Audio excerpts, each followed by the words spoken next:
안녕하세요, 여러분들. 이번 이야기는 시청자 집쟁이님께서 이야기를 들려주실 겁니다. 오늘 집쟁이님께서 또 어떤 사연을 들고 오셨을지 같이 한번 들어보도록 하겠습니다. 여보세요? 안녕하실까요? 안녕하십니까. 깜빡하고 있었는데 일하고 있어가지고. 아이고, 그래요? 간단하게 하고 있어가지고. 예. 자, 오늘 집쟁이님이 또 오늘 이렇게 찾아와 주셨어요. 너무 감사합니다. 오늘 해주실 이야기가 또 여러 가지 이야기가 있다고 하셨어요. 네, 직업, 괴담까지는 아니고 직업 관련된 귀신 이야기랑 이제 저희 어머니가 목욕탕에서 겪은 이야기를 좀 해보려고 준비를 해봤습니다. 알겠습니다. 자, 그럼 바로 출발하도록 할게요. 렛츠 고! 기리십니다. Let's get it!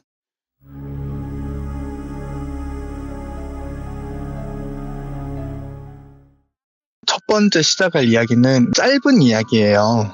저희 어머니가 목욕탕에서 겪으신 이야기인데 이제 목욕탕? 보통 주부 아주머니들 보면 목욕탕도 그냥 안 다니세요. 목욕탕 내에서 좀 알게 모르게 그룹이 형성이 되고 이제 또 이제 좀 그 바구니 좀 들어봤다는 그런 아주머니들 그룹에 이제 저희 어머니도 계셨는데 7시 반에 항상 집합을 하셨어요. 목욕탕으로. 매일 꾸준히 다니셨는데 그날은 어머니가 아침부터 일찍 일정이 있으셔가지고 7시 반에는 못 가서 이제 첫 여는 타임인 새벽 4시에 그 해당하는 목욕탕이 온수를 새로 받는 타임이 4시였어요. 그래서 이제 그 4시에 바로 첫 물에 하고서 일을 보러 가셔야겠다 해가지고 그날은 4시에 가기 위해서 새벽 3시 반 정도에 일어나서 일찍 가셨대요. 일찍 목욕탕을 갔는데 그 목욕탕이 일반 흔한 동네 목욕탕이 아니라 피트니스 센터처럼 대형 목욕탕이었어요. 뭐 골프장, 수영장에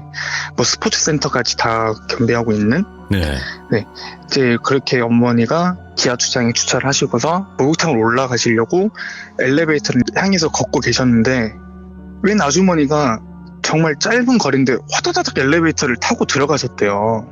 그래서 저희 엄마가 좀 같이 가요 하고 엘리베이터를 눌렀는데 1층인데 엘리베이터를 눌렀는데 문이 안 열리더래요. 그래서 이거 뭐야. 근데 그때 당시는 엄마가 1층인 거를 알고서 눌렀는데 문이 안 열렸을 당시에는 그게 계속 1층까지 유지되어 있는 걸 모르셨던 상태였던 것 같아요.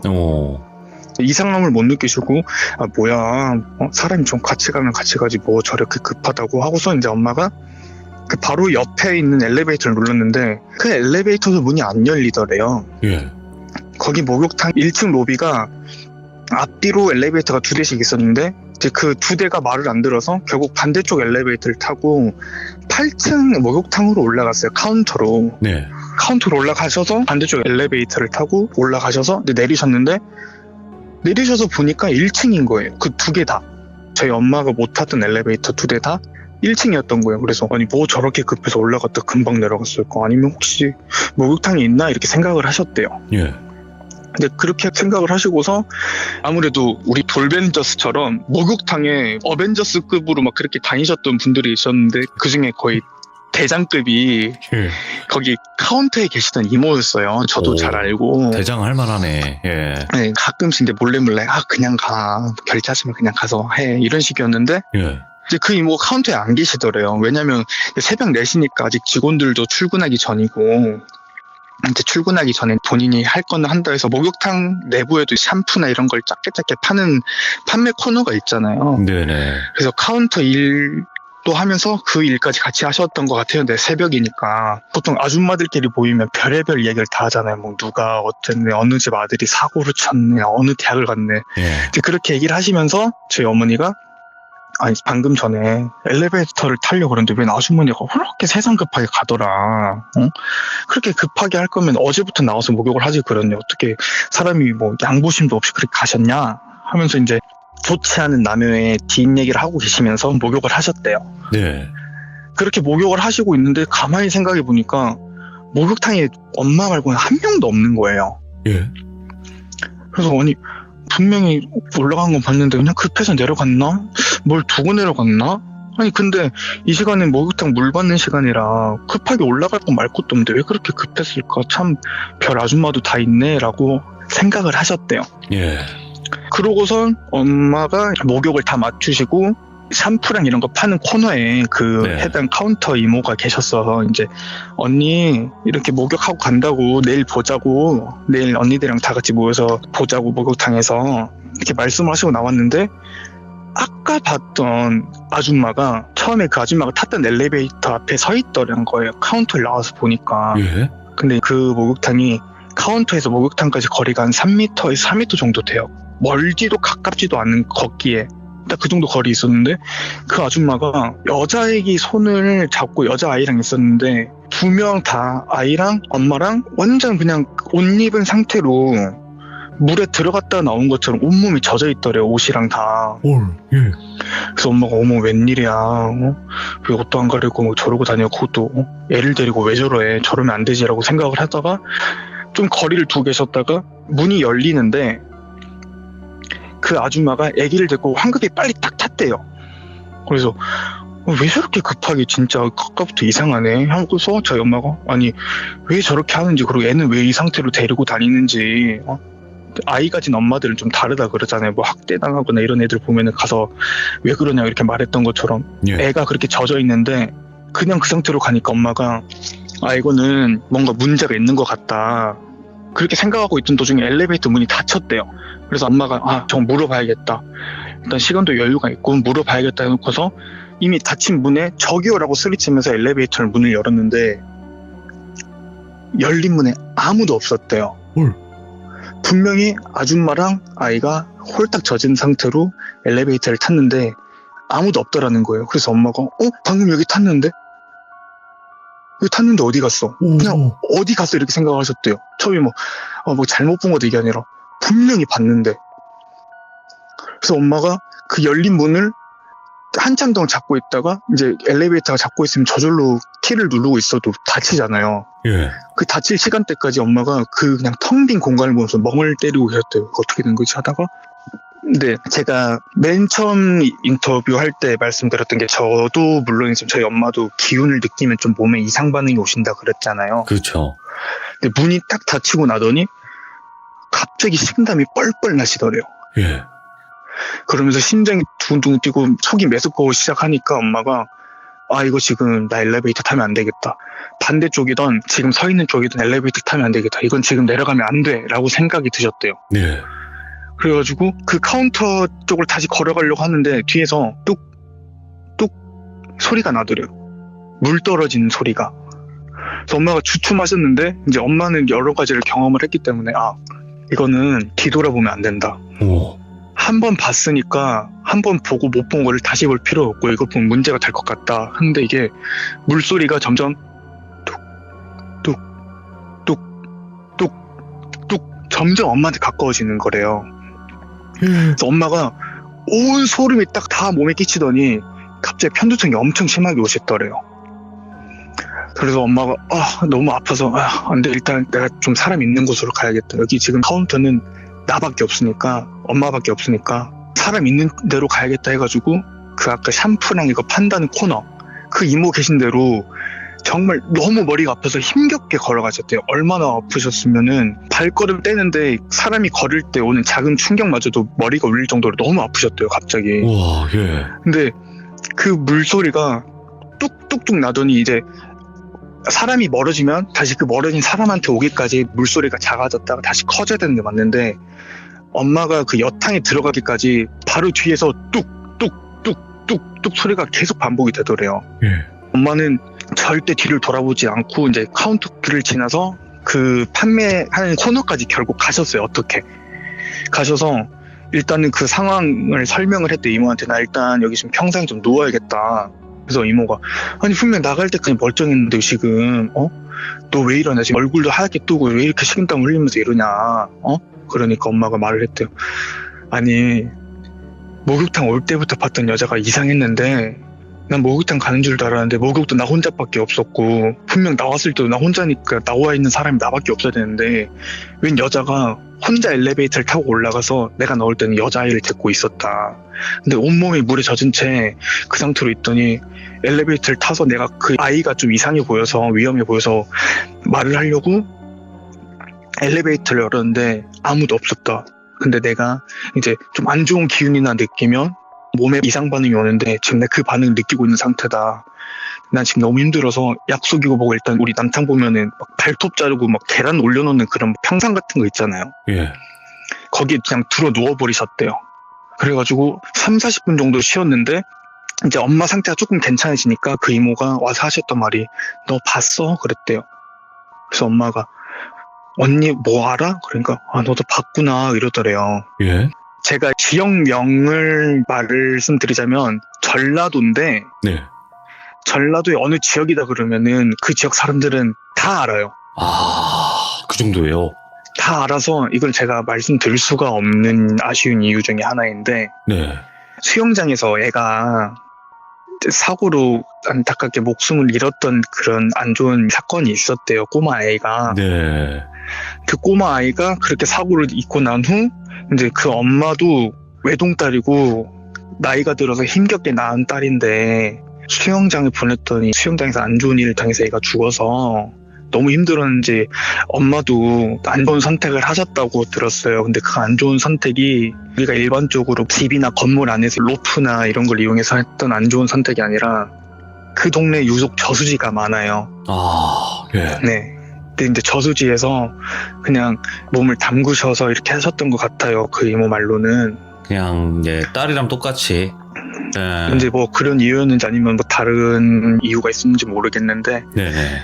그래서 그 이모가 하는 말이 그러고 나서 여기 몇몇 사람들이 봤다. 그 모녀를 봤는데 이게 몇 번 이야기가 들어왔대. 이거 무당 불러야 되는 거 아니냐. 네. 구슬 한번 해줘라. 아니 애가 그렇게 죽어나갔는데도 수영장이 정상 운영이 되고 하니 얼마나 엄마가 애통하겠냐. 예. 얼마나 애통했으면 다른 곳에서 죽었던 아줌마가 딸을 데리러 목욕탕에 이렇게 오겠냐고. 이런 문의가 많이 들어왔는데 제가 아까 말씀드린 게 브랜드가 있다고 했잖아요.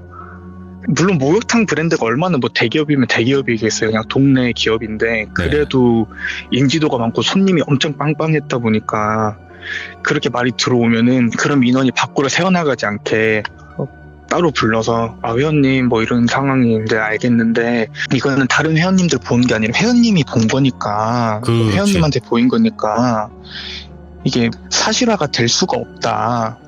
결국 소문밖에 안 되는데 이러면 우리 지금 업장에 문제가 생기니 그냥 보신 거는 보신 거고 우리가 그거에 대한 보상을 해드리겠다라는 네. 식으로 뭐 예를 들어 3개월이면 3개월 뭐 2개월이면 2개월 이렇게 사우나 무료 이용을 제한을 하면서 입막음을 계속 했던 것 같아요. 결국 저희 엄마도 다른 분들이 봤다던 그 모녀를 본 거고 처음엔 무서웠는데 엄마가 그 이야기를 듣고 되게 좀 안 좋고 슬픈 마음에 이건 내가 위로를 좀 해줘야겠다. 그래서 저희 어머니가 다니다가 길을 다니시다가도 좀 언젠가 안 좋은 걸 느끼면 혼자 뭐 중얼중얼 거리면서 지나가겠습니다. 뭐 기분이 언짢으셨으면 죄송합니다. 아무것도 안 하고 그냥 조심히 지나가겠습니다. 이렇게 말을 하시곤 해요. 지금도.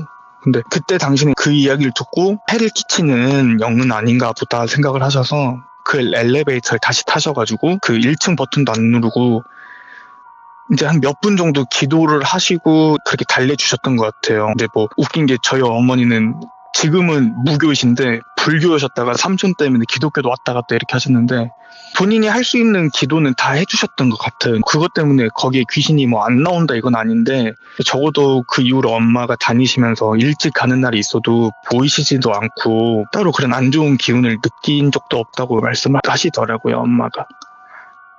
엄마한테 아무 피해는 주지 않았지만 그냥 딱한 사정으로 목격된 모녀의 영 이야기입니다. 이야, 그래도 어떻게 보면 좀 안타깝긴 하지만 이제 실제로 그 당시에 어머님도 소름 끼치셨다는 거잖아요. 왜냐면 뒤에서 물 떨어지는 소리가 계속 났으니까. 그쵸. 그게 이제 물소리가 멀었던 게 가까워진 거면 어쨌든 근접하고 있다는 소리잖아요. 그쵸. 이게 그걸 알아주라 그랬던 건지 아니면 엄마가 그런 완전 능력 아닌 능력이 있어서 좀 알아달라고 표현을 했던 건지 몰라도 그 얘기 듣고 저는 그 목욕탕을 안 가요. 네, 더군다나 8층인데 네. 또 너무 무섭거든요. 거기가 원래 터가 그 목욕탕 있는 터 주위로 다 유흥시설이에요. 밤에만 반짝반짝거리고 낮이나 좀 늦은 오후 되면 가게 열기 전까지는 거리가 휑해요. 진짜 좀비 나올 것처럼. 새벽 되면 엄청 그냥 주변이 다 깜깜하거든요. 더군다나 도시화가 덜 된 지역이어서 일단은 또 그것도 그렇지만 저는 여탕을 잘 모르니까 우리들이 알 수가 없으니까. 근데 이제 여탕 분들은 모르는 분들이랑 대화도 하시고 그러는구나. 근데 저는 여탕 가봤어요. 네, 여탕도 뭐 별건 없는데. 예? 가봤다고요? 예, 저희 작은 아버지가 목욕탕을 한번 사업을 운영을 하셨어가지고. 아, 어릴 때? 알바로, 네. 아니요, 이제 고등학생 때. 아, 예? 이게 사람 없을 때 들어갔죠. 사람 없을 때. 너 놀랬어. 사람 없을 때 예. 청소하러. 아, 청소하러. 다 똑같아요. 근데 남탕이 없는 엄청 작은 욕조 같은 탕이 또 하나 있어요. 거기서 물 퍼다 쓰는 이런 게 또 따로 있더라고요. 그리고 뭐 스테도 파는 슬러시 기계도 있고. 예? 그리고 여탕에 수건이 또 따로 없더라고요. 지급형이라 그러더라고요. 훔쳐간다 그러더라고요, 그거를. 저희 작은아버지 가게 수건에는 수건에가 훔친 수건 이렇게 써져 있어요.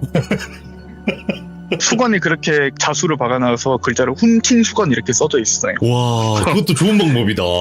이거를 얻다가서 쓰면 훔친 수건이라는 게 문신처럼 박혀있는 거 아니에요. 그쵸. 어디 가서 못 쓰죠. 이야, 참 남성들이 모르는 그런 것도 좀 많이 알게 됐네요. 이야, 신기하다. 네. 슬러시 기계는 또 처음 보네. 이거 별의별 게 다 있어요. 남탕이랑은 차원이 다른 그냥 여자 아주머니 분들한테는 거기가 메카입니다, 아주. 아, 근데 더 충격적인 거는 헤어드라이기를 돈 넣고 쓰더라고요, 보니까. 아, 그래요? 저 그거는 몰랐어요. 동전 넣고 이렇게 쓰시는 것 같은데. 그거는 모르겠어요. 요즘은 어떨지 모르겠는데 처음 봤어요, 그런 거. 자, 그러면 각설하고 이제 다음 이야기는 어떤 이야기가 될까요?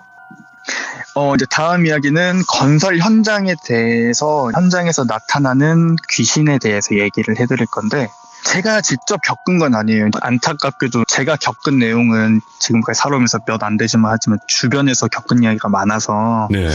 최대한 끌어모아서 시청자분들을 즐겁게 해주려고. 아이고, 감사합니다. 네. 제가 현재 건설 회사에서 일을 하고 있는데, 네네. 그때 당시에 제가 원래 헬스 트레이너를 하다가 저희 아버지의 권유로 너 그거 때려치고 회사 들어와라. 가업이다 보니까 회사 들어와라 하셔가지고. 이제 저는 초등학교 때 지점토로 집 지어본 것밖에 없었어요. 그러니까 건축에 대한 아무 정보가 없는데 이제 오라 그러니까. 네. 흔히 말로 나도 좀 아버지 낙하산 좀 타나? 이렇게 좀 약간 기대 반, 의심 반으로 간다고 했어요. 네. 간다 했는데 이제 저희 아버지가 이러시는 거예요. 너가 어떠한 현장을 책임 관리를 하고 사람들을 관리하면서 회사를 나중에는 운영을 하게 될 건데 그걸 하기 위해선 이제 오해하실 수도 있어요. 제가 하루 일당 하시는 그 인력분들을 비하하는 발언이 절대 아닙니다. 네. 그거 절대 여러분들 오해하지 말아주세요. 네. 예. 저희 업계 내에서 불리는 말이에요. 저는 그분들 존경해요. 네. 정말로. 이제 표현하기를 뭐 하루살이 또는 하루 일당짜리 뭐 이렇게 좀 안 좋은 표현 방식으로 불러요. 이제 뭐 사람이 착한 어떠든. 근데 이게 이미 그런 문화가 돼서 뭐 제가 그렇게 부르지 않는다 하더라도 절대 고쳐질 수 없는 현실인데 저희 아버지가 하시는 말로는 너는 우리 회사에 하청으로 들어있는 건설 회사로 일단 먼저 취직을 할 거다. 그리고 그 건설 회사에서 취직을 하더라도 그 밑에 하청 회사에서 채용을 한 인력소 업체의 하루 일당쟁이들과 똑같은 일을 하게 될 것이다. 왜냐면 네가 그런 사람들 일부터 차근차근 올라오고 밟고 현장 뭐 공사가 어떻게 돌아가고 하는지를 알아야 네가 나중엔 관리까지 할 수 있다 라고 해서 제가 그때 납치가 돼가지고 지금까지 하고 있는 건데.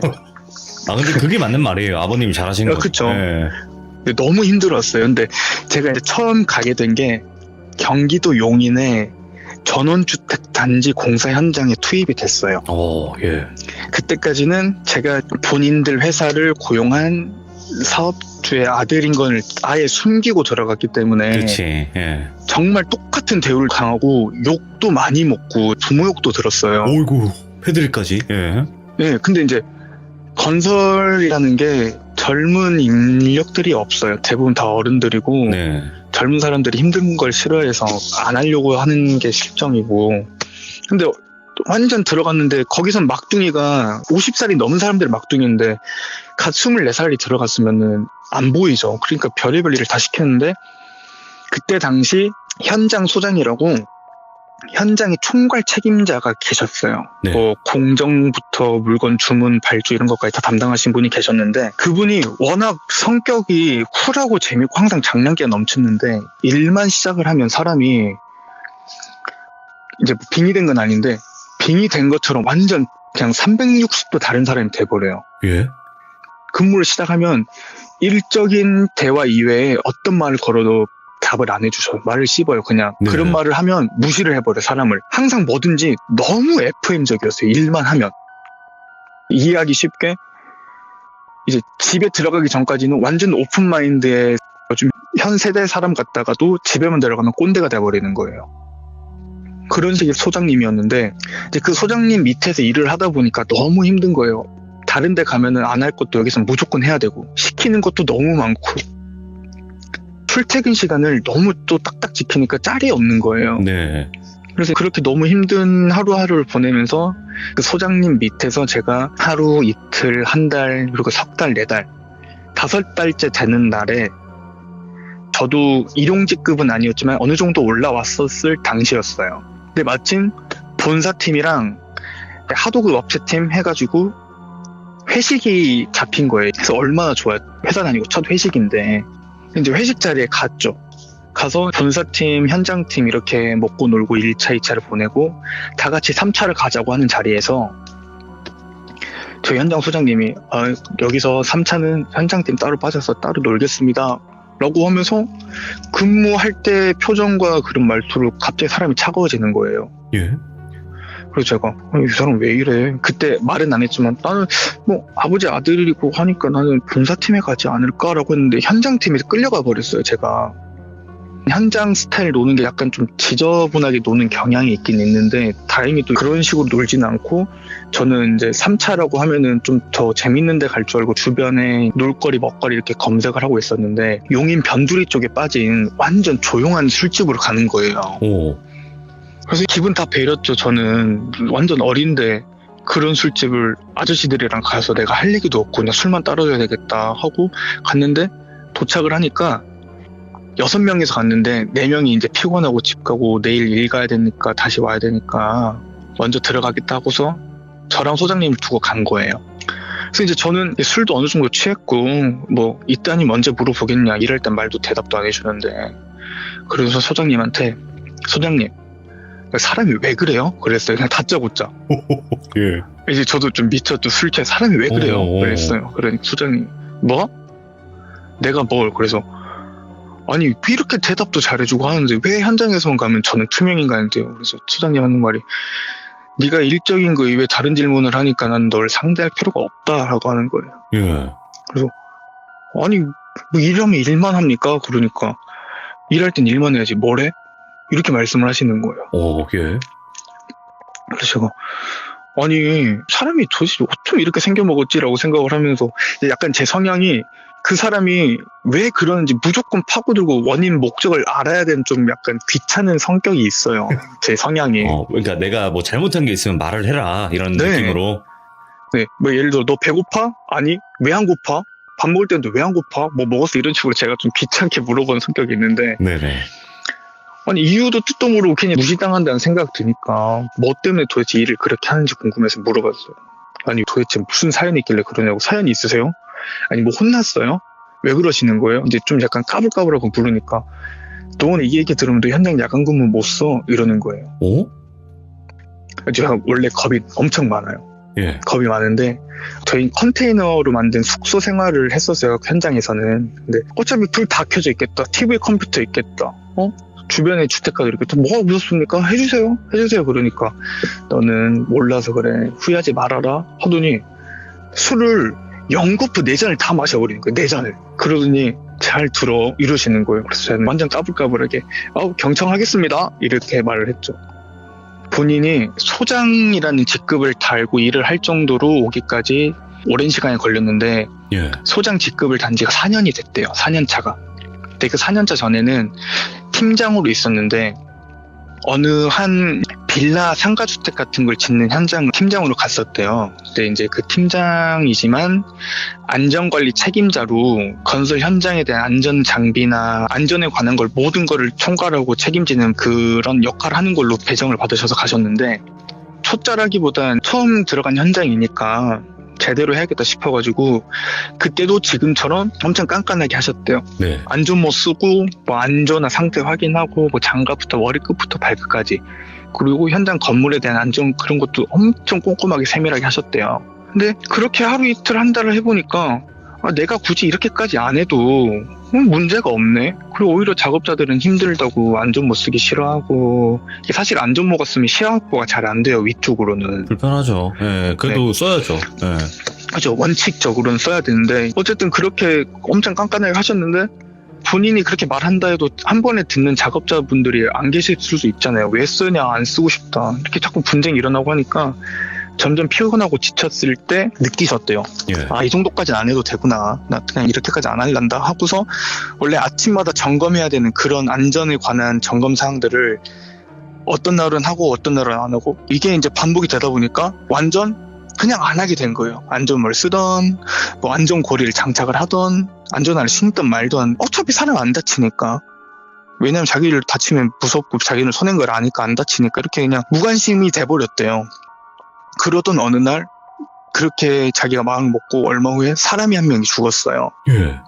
철근하셨던 작업자분이라고 들었는데, 모르시는 분들이 계실 거예요. 우리가 건설을 하다 보면, 집이나 건물 짓다 보면 그 쇠파이프로 건물 주변에 이렇게 다 둘러서 올려놓잖아요. 그게 뭐 일명 일본말로 아시바라고 하는데, 긴 쇠파이프 간을 연결해서 사람이 돌아다닐 수 있는 이동 뼈대를 만들어주는 경로 역할이나 이런 거를 해요. 꼭 욕 같네. 그래서 아시바. 아시바. 근데 예. 그 아시바를 설치를 하면 아시바를 양 두 갈래로 깔아요. 젓가락처럼 쭉. 그러면은 그 사이에 발판이 얹어지는데, 어떤 현장은 그 발판을 돌림 계단 형식으로 발판만 타면 위에 꼭대기까지 올라갈 수 있게 만들어 놓은 현장이 있고, 예. 아니면 각 층에 해당되는 발판만 해놓고 그 이외 거는 직접 아시바를 타고 올라가야 돼요. 바깥쪽으로.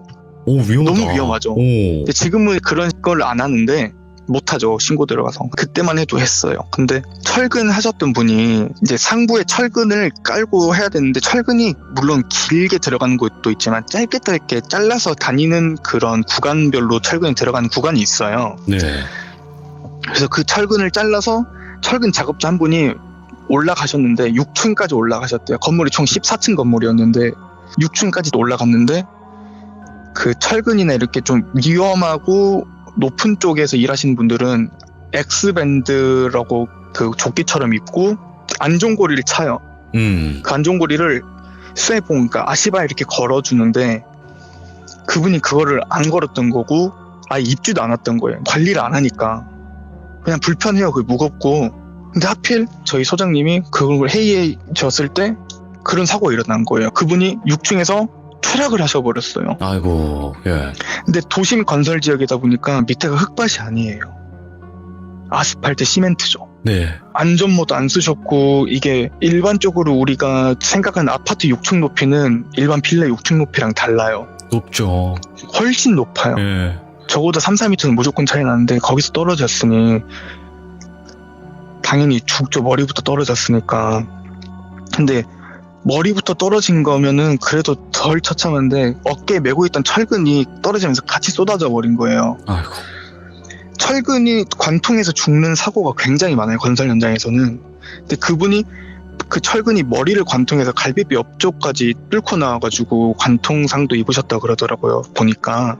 그래서 이제 현장에 난리가 났죠. 안전관리 제대로 안 하고 관리 사람들은 잘리고.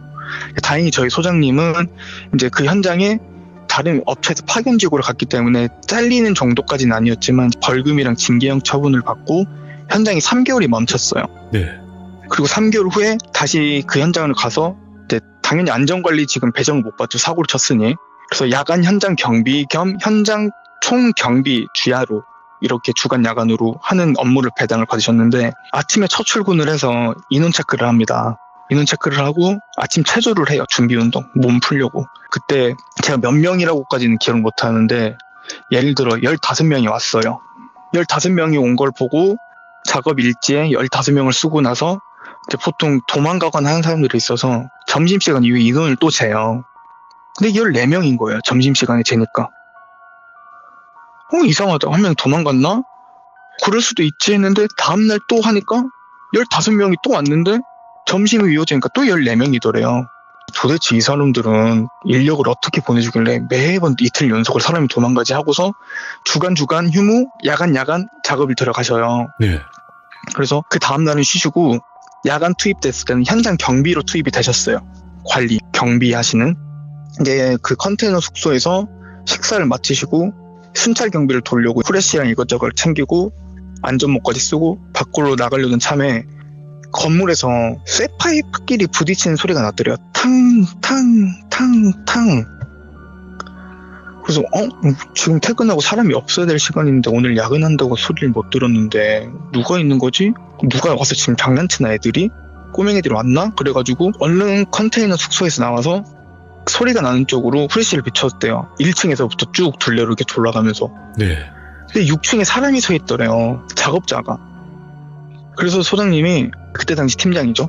팀장님이 아저씨 지금 작업 끝났어요. 지금 시간이 몇 시인데 거기서 뭐 하십니까? 내려오세요 했는데 그 사람이 말대꾸를 안 하더래요. 예. 아니 아저씨 어느 팀이세요? 어느 팀이신데 그러십니까? 나와라고. 지금 시간이 몇 시냐고. 불도 안 켜놓고 작업을 하더라도 불을 켜놓고 해야지 이 사람아. 내려와. 이렇게 반말을 하셨대요. 근데 그렇게 말을 해도 대답이 없어서 소장님도 후레쉬를 두고 그 사람 얼굴에 비췄는데 그 사람이 6층에서 확 뛰어내려버리더라고요. 갑자기. 그리고 소장님이 이제 그걸 직관을 하신 거예요. 사람이 뛰어내려버리는 걸. 그래가지고 확 소리를 지르면서 그 자리에 일단 주저앉은 다음에 얼굴을 손으로 가렸는데 손을 떼지를 못하겠더래요. 온몸이 떨리고. 처음엔 쭈그려 앉았는데 다리가 풀리니까 주저앉아버린 거예요. 그 상태에서 몸을 벌벌벌 떨고 있다가 잠깐 이제 정신이 빠졌다가 생각이 든 게 내가 이러고 있을 때가 아니다. 빨리 가서 이건 내가 안전관리 잘못한 거 아니다. 이거는 내 책임이 아니니까 일단 가서 사람이 우선이니 119든 112든 불러서 사건 처리를 지금 빨리 해야 된다. 사고 처리를. 와, 예. 해서 일단 후레쉬를 들고 사람이 떨어진 대로 달려가셨대요.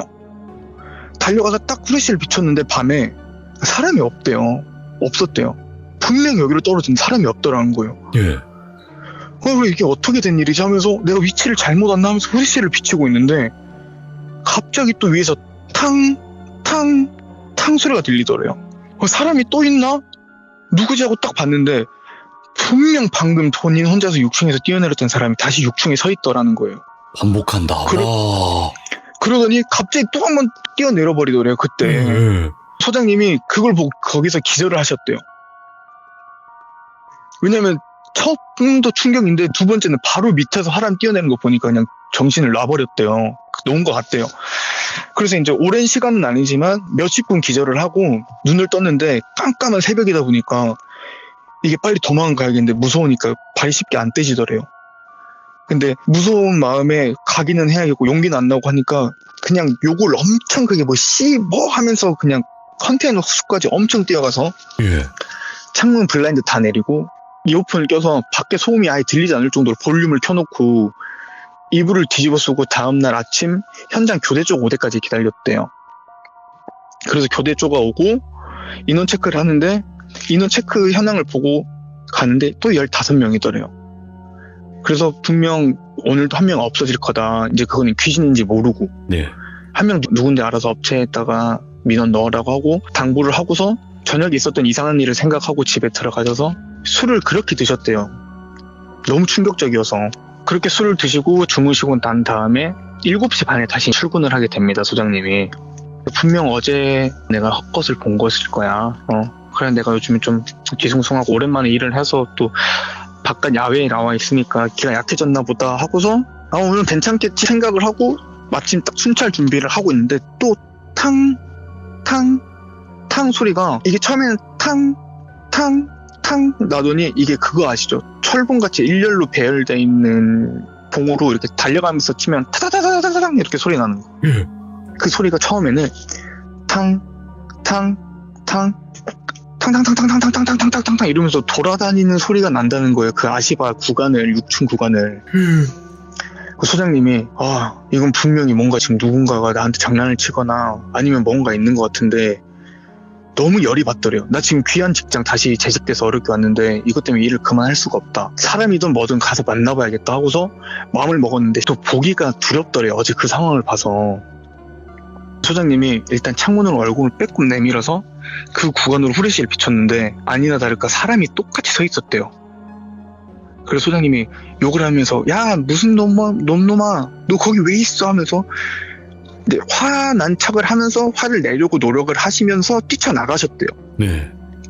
뛰쳐나가서 어제 원래 사람 떨어졌다는 자리에 거기까지 달려가서 후레쉬를 딱 비췄는데 사람이 없더라는 거예요. 예. 이거 사람 맞네. 이거 사람이네. 이거 내가 좀 어떻게 해야겠다 해놓고 건물로 올라가셨대요. 6층으로. 6층 올라가서 그 야외 아시바 구간을 타가지고 뱅글뱅글 돌아다니고 있는데 분명히 이게 도망 나오면 1층에서 나랑 마주쳤을 건데 이 사람이 어디로 갔을까? 이상하네. 사람이 아닌가? 근데 사람이 아닐 수가 없다. 이건 헛것이 아니라 소리까지 들었으니까 귀신을 안 믿는 사람이었어요. 네네. 이제 그렇게 사람을 찾고 있는데 사람이 안 보이니까 이게 뭐지 하고 있는데 바로 뒤통수 뒤에서 탕 딱 한 번 소리가 나더래요. 소장님이 온몸에 소름이 그때 뒤통수에 소름이 쫙 끼치면서 후레쉬 들고 있던 거를 엄청 빠르게 확 돌아가면서 얼굴을 비췄는데 4개월 전에 돌아가셨던 그 낙하했던 그 사람이 자기 뒤에 딱 서 있더래요. 와. 그래서 순간 놀래가지고 확 하면서 고개를 돌리고 뭐야 이 사람 죽었는데 왜 있으면 귀신인가? 이렇게 생각하고 조심히 딱 봤는데 분명히 돌아보기 전까지는 멀쩡한 그 죽었던 사람의 모습이었는데 돌아보니까 돌아가셨을 때 당시에 그 처참한 모습으로 온몸은 피투성이가 되어 있고 머리는 깨져서 뭉개져 있고 이게 철근이 박혀있는 듯한 그 형상의 상태로 목이랑 다 꺾여져 있다고 그러더라고요. 그 모습을 봤대요. 눈앞에서 바로. 그 소장님이 그걸 보고 아예 기억이 끊겨버리셨어요. 그날. 근데 그때 마침 본사에서 시작한 지 얼마 안 된 현장이니까 잘하고 있나 싶어서 전화를 했는데 소장님 연락이 안 되니까 현장으로 오셨는데 소장님이 진짜 아슬아슬하게 그 아시바에 이렇게 걸쳐서 쓰러져 있더라는 거예요. 이건 정말 툭 치면 떨어져 죽을 정도로. 그래서 얼른 올라가서 소장님을 흔들어서 깨워가지고 병원으로 데려갔대요. 데려가서 너 무슨 상황인데 이렇게 거기 쓰러져 있었냐고 물으니까 소장님이 그 상황을 다 얘기해 주셨는데 그때 그 사람이 자기한테 그랬대요. 소장님 광주 분이셨어요. 광주 현장에 계셨고 전라도 광주. 그 사람이 소장님한테 그랬대요. 자네 나 좀 안 도와줄란가? 나 좀 도와줘. 이렇게 두 마디를 하셨다는 거예요. 얼굴이 뭉개져서 입도 뭣도 안 보이는 사람이 나 좀 도와줄란가? 나 좀 도와줘. 그 말을 듣고 딱 그냥 끊겨버렸대요. 아예. 그러고 나서 이제 소장님이 난 여기서 일 못하겠다. 왜 그 사람이 이렇게 나와서 현장 돌아다니는지 모르겠다. 난 여기서 일 못한다. 라고 해놓고 어쨌든 인수인계는 해야 되니까 나 오늘부로 무조건 그만두겠다 하고서 그 인력 사무실 확인했냐고 왜 항상 15명 보내주고 14명을 이렇게 보내냐 물어보니까 인력소에서는 14명밖에 안 보냈다 그러더래요. 그리고 다른 직원 한 얘기도 다른 직원이 썼던 작업 일본은 그 사람이 똑같이 아침에 적었는데 그 사람이 14명으로 적었는데 저희 소장님은 15명으로 적은 거예요. 이틀 연속을. 그러니까 아침부터 그 사람 얼굴은 못 봤는데 귀신인지 사람인지 모르는 한 명까지 체크를 계속 하고 계셨던 거예요. 이틀 동안. 그리고 밤에 계속 그 귀신을 보시고 그리고 인수인계를 끝내고 회사를 그만두시고 이제 뭐 크게 다친 게 아니기 때문에 병원을 퇴원해서 집에 누웠는데 잠이 드셨대요. 잠이 드셨는데 그분이 험한 몰골 그 상태로 나와가지고 왜 안 와? 나 좀 도와주라니까. 왜 안 와? 이렇게 딱 3마디. 이 3마디를 일주일 동안 계속 반복해서 꿈에 나왔대. 꿈을 꿔서 깨고 다시 자면 다시 나오고 일주일 동안 엄청 시달려가지고 선생님이 고생을 엄청 하셨다 그러더라고요. 그래서 아시는 무당에 가가지고 나 좀 너무 무섭다. 이거 어떻게 된 거냐. 좀 이런 상황이다 그러니까 무당이 하는 말이 귀신이 붙은 건 맞다. 근데 너 잘못이 아니라 본인 실수를 한 거긴 하지만 뭔가 억울함이 있는 것 같다.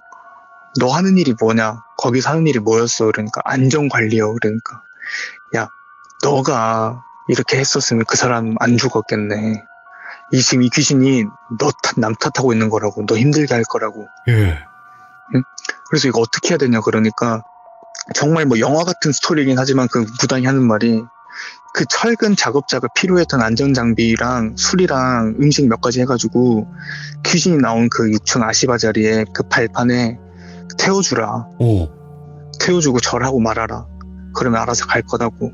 그랬더니 정말 거짓말같이 그날 가서 그렇게 제사를 올리고 나니까 꿈에 더 이상 안 나오시더라 그러더라고요. 예. 그래서 소장님이 그 사건 이후로 현재 그렇게 깐깐하고 FM대로 하면서 현장 주시를 하고 아무리 추워도 더워도 사무실에서 안 놓으시는 이유가 그 이유 때문이시래요. 이야, 그런 사연이 있었구나. 네, 사고가 일어나면 내 탓도 내 탓이지만 그걸로 인해서 자기가 너무 힘든 경험을 했기 때문에 예. 정신적으로 그래서 자기는 한시도 현장에서 눈을 뗄 수가 없고 지금은 안전모 벗고 일 안 한다 그러면 그냥 보내버려요. 너 일 하지 마. 가. 니네 집 가. 이 정도로 사람이 변한 계기가 그 계기라고 합니다. 이야. 무서웠는지 모르겠네요. 오, 아니, 근데 진짜로 안전에 관련된 거는 진짜 계속 얘기를 해도 그거는 넘치는 게 아니라고 저는 생각을 하거든요. 그렇죠. 자기가 살고 자기가 안전하려면 누가 안 시켜도 해야 되는 게 맞아요. 맞아요. 진짜로 왜냐면 저도 옛날에 막 그런 이제 몸 쓰는 일을 해본 적이 있는데 안전화라고 네. 있잖아요. 그쵸. 되게 딱딱한 안전화인데 그 불편하지만 진짜 그거 신고 싶지 않았는데 거기에 뭐가 찍혀봤을 때 멀쩡했을 때 그때 와 그쵸. 이거 안 신었으면 나 발 아작났다 이런 생각이 그쵸, 드는 그 거예요. 하물며 안전화를 신어도 어, 그 안전화 쇠판을 뚫고 못이 올라오는 경우도 있어요. 그러니까요. 그러니까 이게 무조건 신어야 돼요. 꼭 해야 돼요. 이게 불편하겠지만 내가 살려고라도 해야 되니까. 그쵸. 야, 무조건입니다. 그래도 네. 집쟁이님 덕분에 이런 직업 괴담도 듣고 너무 감사드리고 오늘 집쟁이님 두 가지 이야기 들려주셨는데 두 가지 다 너무나 또 집중 잘 되게끔 이야기 너무나 잘해주셨어요. 너무 감사합니다. 아유, 들어주셔서 감사합니다. 네, 다음번에 또 무서운 이야기로 찾아와 주세요. 네, 알겠습니다. 대박 나세요. 네, 감사합니다. 새해 복 많이 받으세요. 네, 많이 받으세요. 그래도 집쟁이님이 이렇게 말씀을 두 가지를 해주셨지만 정말 또 소름 끼치면서도 안타까운 이야기이기도 해요. 어떻게 보면 두 가지 이야기 다 사고인데 결국에는 여러분들 안전은 진짜 몇 번을 언급을 해도 모자라지 않습니다. 그러니까 항상 안전 또 안전입니다. 여러분들 항상 조심하시길 바랍니다. 시청해주신 모든 분들 감사드립니다. 고맙습니다. 이야기는 시청자 호랭이님께서 이야기를 들려주실 겁니다. 호랭이님께서 오늘 해주실 이야기 정말 또 오랜만에 종교학자 삼촌분의 이야기로 다시 돌아갈 예정입니다. 도대체 어떤 이야기가 또 펼쳐질지 한번 들어보도록 할 거고요. 그동안 정말 또 많은 일들이 있었기 때문에 정말 또 오랜만에 삼촌분의 이야기로 돌아갑니다. 여러분들 많은 응원 부탁드리도록 하겠습니다. 그럼 바로 출발을 해보도록 할게요. 여보세요. 아웅, 호랭이님. 안녕하세요. 아이고, 목소리 좀 좋아 보이시는데 어떠셨어요, 그동안? 별일 없이 그냥 잘 지내고 있었습니다. 정말 다행이다. 네. 그러면 이제 이야기 하시는 데 있어서 어떤 뭐 불편사항이라든지 이런 건 없으신 거죠? 네. 불평사항 같은 거 없고. 다행이다. 천만 다행이네요. 이제 막 목소리 안 좋으실까봐 막 무서워. 별일 없어요. 아이고, 감사합니다. 자, 오늘 호랭이님께서 정말 또 오래간만인 거죠. 어떻게 보면. 요즘에는 제가 이제 다시 듣는 시들무로 종교학자 삼촌분의 이야기를 다시 업로드를 하고 있어요. 묶음으로. 네, 맞습니다. 알고 계시죠? 근데 네네. 그 얘기를 한동안 쭉 끊었다가 다시 이야기를 하는 거잖아요. 네, 맞죠. 네, 그렇다 보니까 정말 또 오랜만에 종교학자 삼촌분의 이야기가 될 것 같은데, 그러면 네. 바로 출발을 한번 해보도록 하겠습니다. 렛츠 가! 기리십니다. 렛츠 기릿!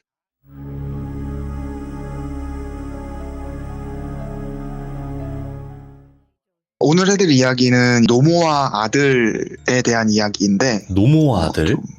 네.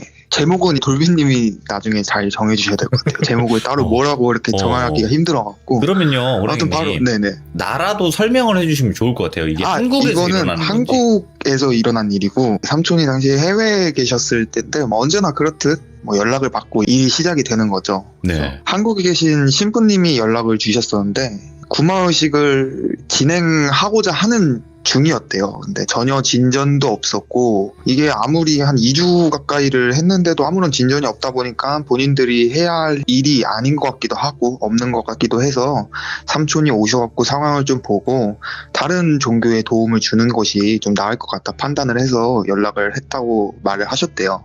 당시 삼촌이 조그마한 팀을 꾸려서 움직이기 시작할 시기였는데 네. 컨저링에 보시면은 워렌 부부, 그 주인공 부부가 몇 명의 사람들을 데리고 팀을 꾸려서 움직이잖아요. 약간 네. 그런 식이었던 것 같아요. 근데 많은 분들을 데리고 다니시진 않으셨고 딱 한 분 카메라를 들고 다니실 수 있는 촬영이 가능하신 분이 계셔서 그분을 데리고 한국으로 입국을 하셨대요. 예. 입국을 하셔갖고 그냥 정확히는 집 5채밖에 없는 되게 조그만 마을이었는데 그 집도 그냥 마루가 있는 흔한 시골집이었다고 하거든요. 시골 마을이네요. 예. 네네, 시골 마을이고 집에 들어가면은 뭐 집안 분위기는 역시나 초상집이었고 집 안에서는 언제나 그렇듯이 쾌쾌한 냄새도 많이 났고 삼촌이 항상 어떤 문제가 있는 집에 들어가 보면은 되게 무겁고 이런 분위기가 적응이 전혀 안 된다고 말씀을 하셨거든요. 예. 그래서 그런 되게 기분 나쁜 느낌을 받으면서 집에 들어가니 보호자라고 하는 여성분 한 분이 계셨고 방 안에서는 이미 어떤 기도와 같은 의식이 진행이 되고 있었던 거예요. 그래서 이제 카메라 들고 계신 분한테 거실에 있으라 하고 기도가 진행되고 있는 방을 조용히 문을 열고 들어가셨대요. 들어가셨는데 그 방 한가운데에는 나이가 좀 있어 보이시는 노파 한 분이 누워 계셨고 네. 그 주변으로 신부님 3분께서 무릎을 꿇고 기도를 하고 계셨는데 연락 받으면서 들었던 내용대로 뭐 어떠한 반응도 없고 그냥 조용히 진행이 되고 있었대요.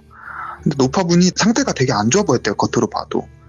영양실조 걸리신 분처럼 완전 홀쭉해진 상태였고 링거를 맞고 계신 상태였고 뭐 온몸에 멍투성이도 있었고 그리고 침을 너무 많이 흘리셨대요. 의식이 없는 상태에서도 많이 흘리셔갖고 입가 주변에 손수건을 이렇게 깔아 놓을 정도로 상태가 많이 안 좋았다고 말씀을 해주셨거든요. 네. 이렇게 기도가 진행되는 거를 지켜보시다가 시간이 어느 정도 지나니까 신부님께서 마무리 기도를 하시고는 자리에서 일어나셨대요. 그리고는 삼촌한테 잠깐 나가서 이야기 좀 하자 하고는 데리고 나가신 거예요. 집전을 담당하시는 신부님께서 삼촌을 밖으로 부르시고는 하는 말씀이 본인이 영매라고 말씀을 하셨대요. 근데 그게 그렇게 놀랄 일이 아닌 게 영매 체질을 가지고 계신 신부님들도 되게 흔하게 볼 수 있는 거라고 말씀을 해주셨거든요. 예. 아무튼 그렇게 밖으로 부르셔서는 삼촌에게 하시는 말씀이 한 2주일 가까이 기도를 하면서 다양한 방법을 통해서 반응을 이끌어내고 구마의식까지 가려고 계획을 하고 진행을 했는데 아까 말했듯이 전혀 진전이 없었고 성물에도 반응이 없고 기도문에도 전혀 반응이 없다.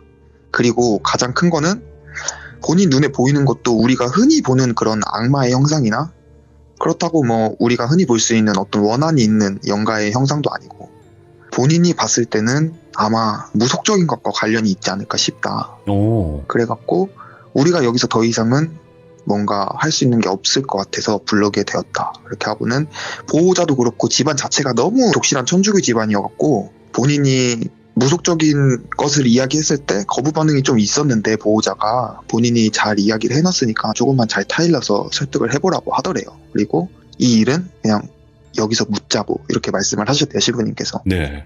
그리고는 삼촌 어깨를 두드리시면서 부탁 좀 하겠다고 자세한 이야기는 보호자한테 들어보고 어르신이 많이 상태가 좋지 않으시니까 가능하면 중간중간 와서 기도를 좀 해드리고 싶다. 그러니까 부탁 좀 하겠다 하시고는 이제 자리를 뜨신 거죠. 이야기를 들어봐야죠. 보호자한테. 그래서 보호자한테 가서 카메라를 켜고는 이야기를 듣기 시작하신 거예요. 근데 보호자분이 되게 언짢은 표정으로 삼촌을 보고 계시더래요. 아무래도 천주교 집안이다 보니까 어떤 다른 종교의 힘을 빌린다는 것 자체가 되게 거부감이 있으셨던 것 같아요. 그분께서 제가 생각할 때에는. 그래서 이야기를 들어보니까 그 노파분하고 원래 아버님하고 아들 이렇게 3가족이 있었대요. 네. 본인은 어렸을 때 고아원에서 자랐는데 지금 저 누워 계시는 노파분께서 고아원 시절부터 많이 도와주셔갖고 본인이 지금은 보호자 노릇을 하고 있다. 근데 이제 집안사를 쭉 읊어주시는데 되게 불우한 집안이었대요. 삼촌이 들으시기에도. 네. 아버지께서는 선천적으로 흔히 틱장애라고 말씀하시죠. 그런 게 있으셨고, 어머니는 그냥 몸이 약하신 편에 속하셨고, 아이를 얻고자 했는데 제대로 얻지를 못했대요. 그러다가 되게 힘들게 얻은 아들은 말을 못하는 그런 장애를 가지고 태어났대요. 근데 얼마나 이쁘겠어요, 본인들 예, 눈에는. 예. 하나밖에 없는 아들이니까. 그렇게 키우시면서 그냥 힘드셔도 잘 버티시면서 하시다가 아버지께서 이제 현장에서 일을 하고 계셨는데, 일을 하시다가 장비하고 접촉사고가 나셔갖고 그대로 거기서 사망을 하시고, 예. 그렇게 장애가 있는 아들을 어머니께서 혼자서 키우시는 상황이 오게 된 거죠. 근데 어머니도 몸이 너무 약하시니까 일을 제대로 하지 못하는 상황이었는데, 다행히 집에서 이렇게 물려받은 조그마한 농가가 있어갖고 시골로 내려오셔갖고 거기서 삶을 이어나가신 거예요. 오. 이렇게 아들을 홀로 키우시면서 되게 많이 힘든 상황이 있으셨겠죠, 어머니께서. 고생이죠. 예. 네, 그렇게 큰 짐을 안은 것 같은 느낌으로 키우셨던 것 같아요. 근데 그렇게 하시면서도 주변에 봉사활동이나 이런 것도 많이 하셨대요. 욕심이 없으신 그런 분이셨던 것 같아요. 그렇게 키우시다가 아들이 이제 성인이 될 때쯤에 어머니가 큰 사고가 나셔요. 또 큰 교통사고가 나셔갖고 식물인간 상태가 되신 거죠. 그때부터는 아들이 반대로 어머니를 돌보기 시작하신 거고, 근데 이 아들이 되게 대단한 게 머리가 되게 좋아갖고 장애가 있음에도 꽤나 조건이 좋은 회사에서 근무를 할 수 있는 기회가 와서 근무를 했고, 그렇게 이제 별다른 힘듦 없이 어머니를 돌보면서 시간이 계속 흘렀대요. 흐르다가 네. 아들이 집안 농사 일이 있으니까 그것도 신경을 써야 되잖아요. 그래서 주말마다 와갖고는 농사 일도 신경을 쓰면서 하고 있는데, 그러다가 농약을 드시고 돌아가신 거예요, 아들께서. 근데 이게 뭐 안 좋은 선택을 하신 게 아니라 사고죠. 잘못 마신 거죠. 네, 잘못 드시고는 농약을 먹고 돌아가셨는데, 이게 즉사를 하신 게 아니라 거의 한 1, 2주 가까이를 엄청 고통받으시다가 돌아가셨다고 하시더라고요.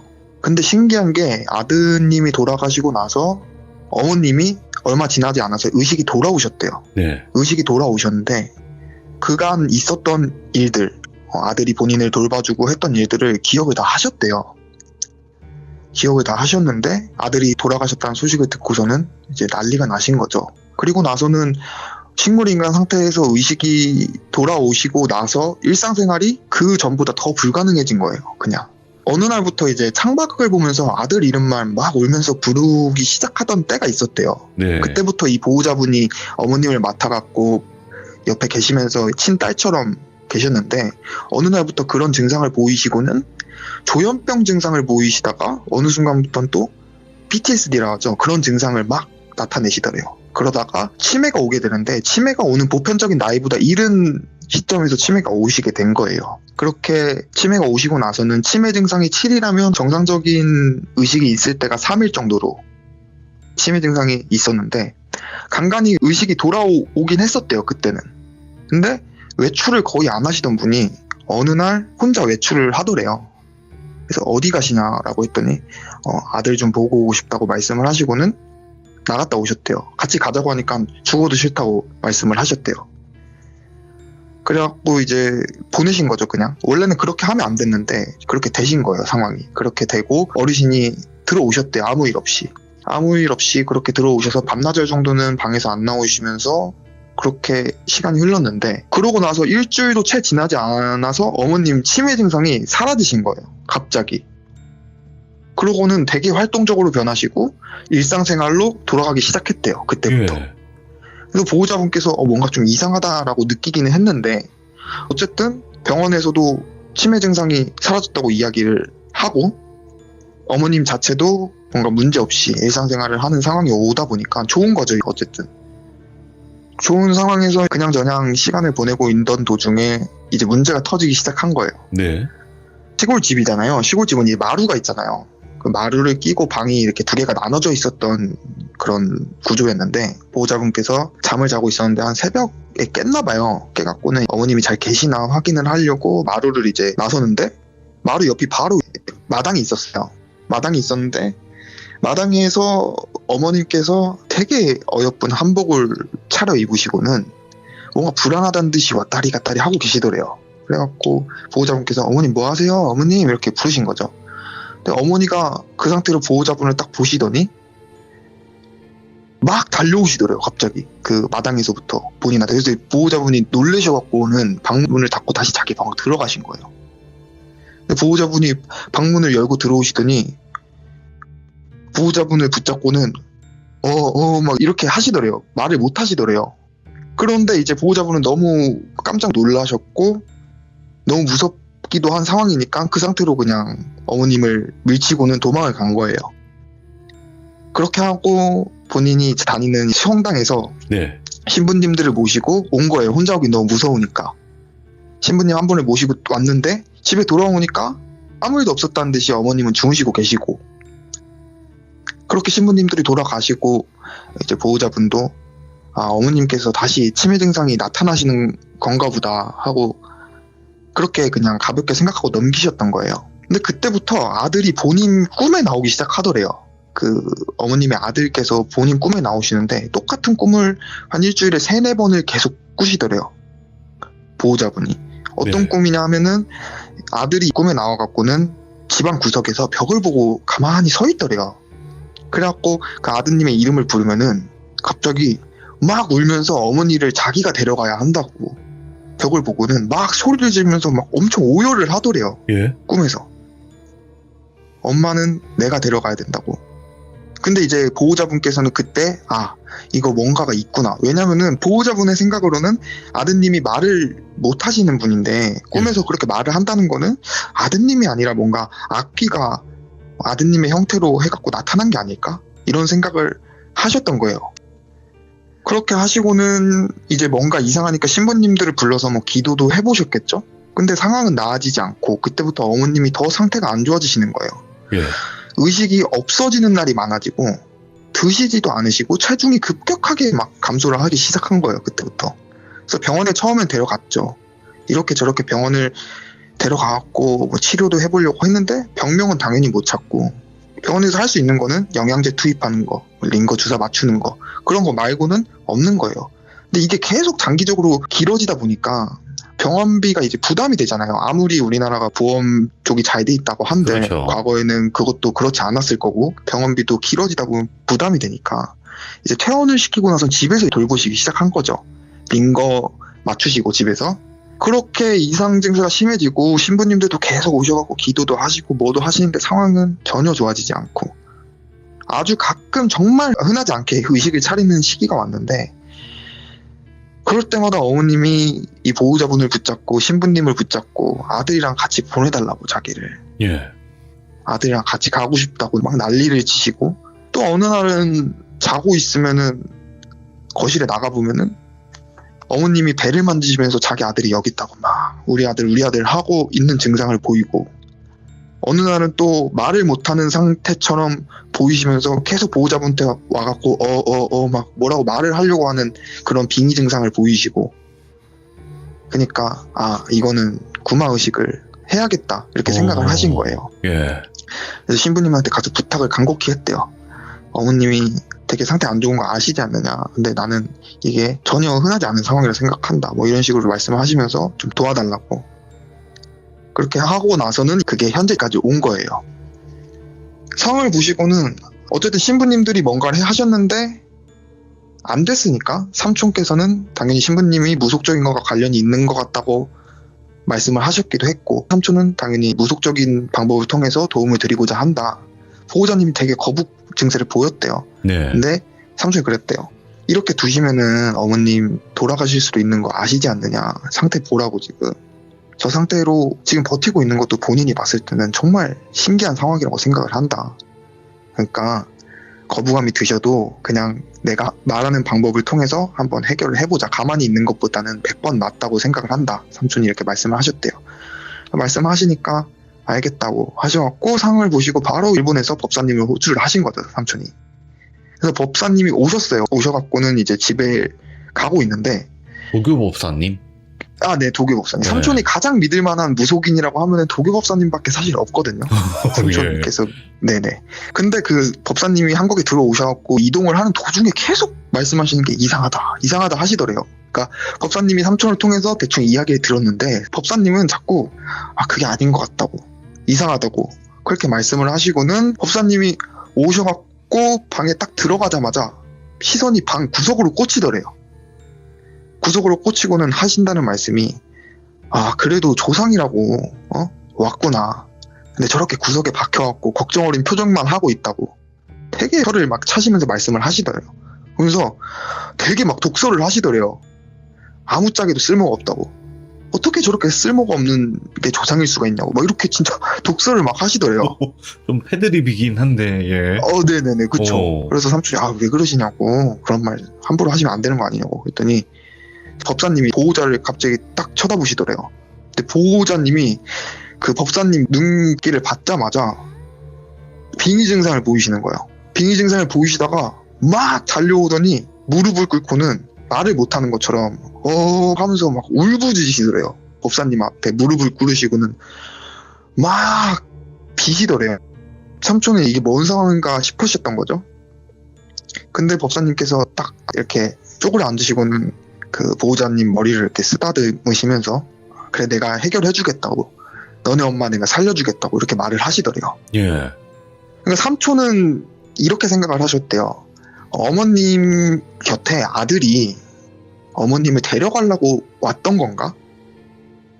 얘기를 들었을 때 처음에는 네. 어머님을 너무 사랑하는 마음이 커서 올라가지 못하고 어머님을 데려가려고 왔구나 이렇게 생각을 하셨고, 어머님이 보이는 이상 증세들은 아무래도 일반인 몸 근처에 영가나 뭐 귀신 같은 게 있으면은 어떤 문이 열려갖고 빙의 증상이 많이 나타난다고는 하셨거든요, 삼촌께서. 그러니까 그런 식으로 생각을 하셨던 거예요, 삼촌 같은 경우에는. 근데 그게 아니었던 거죠. 법사님이 너네 엄마 살려줄게라고 하는 걸로 보아 아들이 본인 어머니를 살려달라고 지금 빌고 있는 상황인 것 같이 느껴지는데, 아무튼 이야기를 들어봐야 되니까 법사님한테 이야기를 들어보려고 법사님이 그 상황을 마무리 지으시고 일어나셨을 때 물어보려고 했는데 법사님이 다짜고짜 그 어머님이 계신 방으로 들어가시더래요. 들어가시더니 보고는 막 인상을 엄청 찌푸리시더래요. 예. 그러더니 문을 쾅 닫고 나오시더니 내가 이럴 줄 알았다고 그렇게 말씀을 하시더래요. 무슨 일입니까? 이렇게 물어봤대요, 삼촌께서. 그러니까 법사님이 하신다는 말씀이 그 아드님의 인상착의를 말씀을 하셨대요, 보호자분한테. 혹시 아들이 얼굴에 큰 점이 있고 뭐 어떻게 생긴 분이 맞습니까? 이렇게 물어보니까 보호자분께서 맞다고 이렇게 말씀을 하셨대요. 그랬더니 하신다는 말씀이 아들 영가는 지금 어머니가 계신 방에 들어가지도 못하고 뭔가에 눌려갖고 저기 방 구석에 박혀있다. 거기서 나오지도 못하고 있다. 근데 내가 들어왔을 때 그 기운이 어느 정도 미뤄지니까 그대로 그 보호자분 몸에 이렇게 실려갖고는 비신 거예요, 법사님한테 살려달라고. 예. 그 기운에 눌려갖고는 아무것도 할 수가 없었던 거죠. 그러면서 앉아보시라고 앉히더래요. 그래서 삼촌도 앉으시거나 하신다는 말씀이 이 집안 자체가 독실한 천주교 집안이 원래 아니었다. 대를 타고 올라가다 보면은 되게 영험한 신을 모시는 무당 집안인데, 이게 가까운 조상 중 하나가 모시던 신을 제대로 갈무리를 하지 않고 그냥 버려버린 거예요, 신을. 자신이 모시고 싶지 않아갖고 그걸 버려버리니까 이 신은 제대로 갈무리가 되지 않은 상태에서 버려진 거잖아요. 그러니까 완전 악에 바친 상태가 된 거였죠. 그리고 본인이 봤을 때는 그렇게 되고 나서 그 무당이었던 조상이 천주교를 믿기 시작했을 거다. 그러면서 어떤 천주교 그 종교적인 힘이 신주를 막은 게 아니라 이 집안이 점점 천주교 집안처럼 변하게 되면서 그 맹목적인 믿음이라고 해야 되나요? 뭔가를 믿는 그 믿음 자체가 너무 강했기 때문에 이 신줄이 내려오질 못했던 거다. 근데 이게 어느 순간부터는 또 믿음이 약해지는 시기가 있잖아요. 타고 내려오다 보니까 어느 정도 믿음이 약해지던 시기가 이 어머님의 그 시기가 된 거예요. 이 어머님이 믿음이 어느 정도 약해지기 시작했었던 딱 그 시기였고, 그때부터 이 어머님이 무당이 될 팔자가 된 거죠. 이 신줄이 다시 내려오기 시작한 거예요, 어머님한테. 예. 근데 이 신줄이 제대로 된 신줄이 아닌 거예요. 그 버려진 신들이 얼마나 악에 받쳐 있었겠냐 이 말이에요. 법사님 말씀은. 그러니까 어느 정도 믿음도 약해졌고 본인들이 어느 정도 영향력을 행사할 수 있는 상태가 되니까 아버님 돌아가게 만드시고 아이도 제대로 못 가게 만드시고 그 낳은 아이마저도 장애를 갖게 만든 거고 결국에는 아들까지 이 신들이 한 거다. 예. 그리고 나서는 원래 이 집안 자체가 되게 나이가 있으신 신하고 어린 갓난아기 같은 신이 있대요. 근데 그거를 불려갖고 동자신처럼 모셔야 되는 상황인데 그거를 제대로 하지 않고 마무리를 져갖고 이 어머님 뱃속에 그 아이가 태아처럼 들어가 있다는 거죠. 예. 들어가 있고 지금 이 어머님이 아무런 의지가 없다. 왜 없느냐? 지금 신이라는 사람이 이 어머님이 가장 사랑하는 아들의 모습으로 지금 어머님 옆에 있다. 그러니까 어머님도 이게 아들인 줄 알고 놓지를 못하는 거예요. 네. 그렇기 때문에 본인의 의지가 하나도 없기 때문에 기도를 해도 먹히지도 않는 거고 그리고 어쨌든 어떤 기도를 한다는 거는 축복의 의미도 있겠지만은 뭔가 악을 쫓아낸다는 의미가 있잖아요. 애초에 악한 존재가 아니었던 건데 거기다 대고 기도를 하고 있으니 상황이 제대로 돌아가겠느냐 이 말이었던 거예요, 법사님. 예. 그러니까 우선 본인이 여기서 할 수 있는 일은 어느 정도 죄를 지내주면서 잘 달래갖고 본인이 갈무리를 해서 해결하는 게 최선일 것 같다 이렇게 말씀을 하셨대요. 그리고는 구석에 가셔갖고는 막 화를 내시더래요. 허공에다가 아까 처음에 그 조상이 와 있었다고 했잖아요. 그 조상이 아마 법사님이 생각하기로는 신을 버렸던 그 무당이었던 것 같아요. 그래서 엄청 막 화를 내시더래요. 그리고는 삼촌한테 간단하게 나가서 제사할 준비를 해갖고 올 테니까 좀만 기다리라고 말씀을 하시고는 나가신 거예요. 네. 나가셔갖고는 장을 보고 오셔서 제사상을 차리신 거죠. 그 어머님 앞에다가 차리시고는 흔히 무당들이 하시는 제사를 하신 거예요. 네. 근데 제사를 하던 도중에 법사님이 갑자기 표정이 딱 굳으시더니 의자를 갖고 오라고 하더래요. 의자를 방에 갖고 오니까 의자를 밟고 올라가서는 막 천장을 두드리시더래요. 두드리시다가 어느 순간 어디 부분을 치니까 거기가 이렇게 비어있는 천장이면 붕 소리가 나잖아요. 거기를 부수는 거예요. 그 법사님이 뜬금없이. 예. 그렇게 하고 위에서 뭔가를 꺼내니까 부적 한 장이 나오더래요.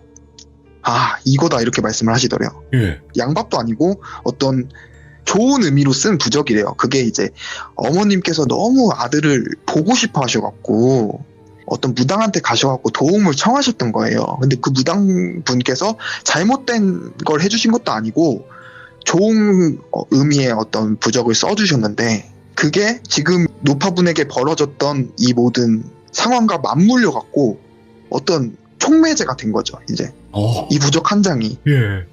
흔히들 귀신 보는 사람들은 부적도 잘못 쓰면 안 된다 이렇게 하는 말들이 있잖아요. 귀신 보는 부족하게 된 사람들은 거네. 네, 그러니까 오히려 더 그게 촉매제가 돼갖고 조금 반쯤 열려있던 귀문이 아예 활짝 열려버리게 된 그런 케이스라고 말씀을 하시더래요.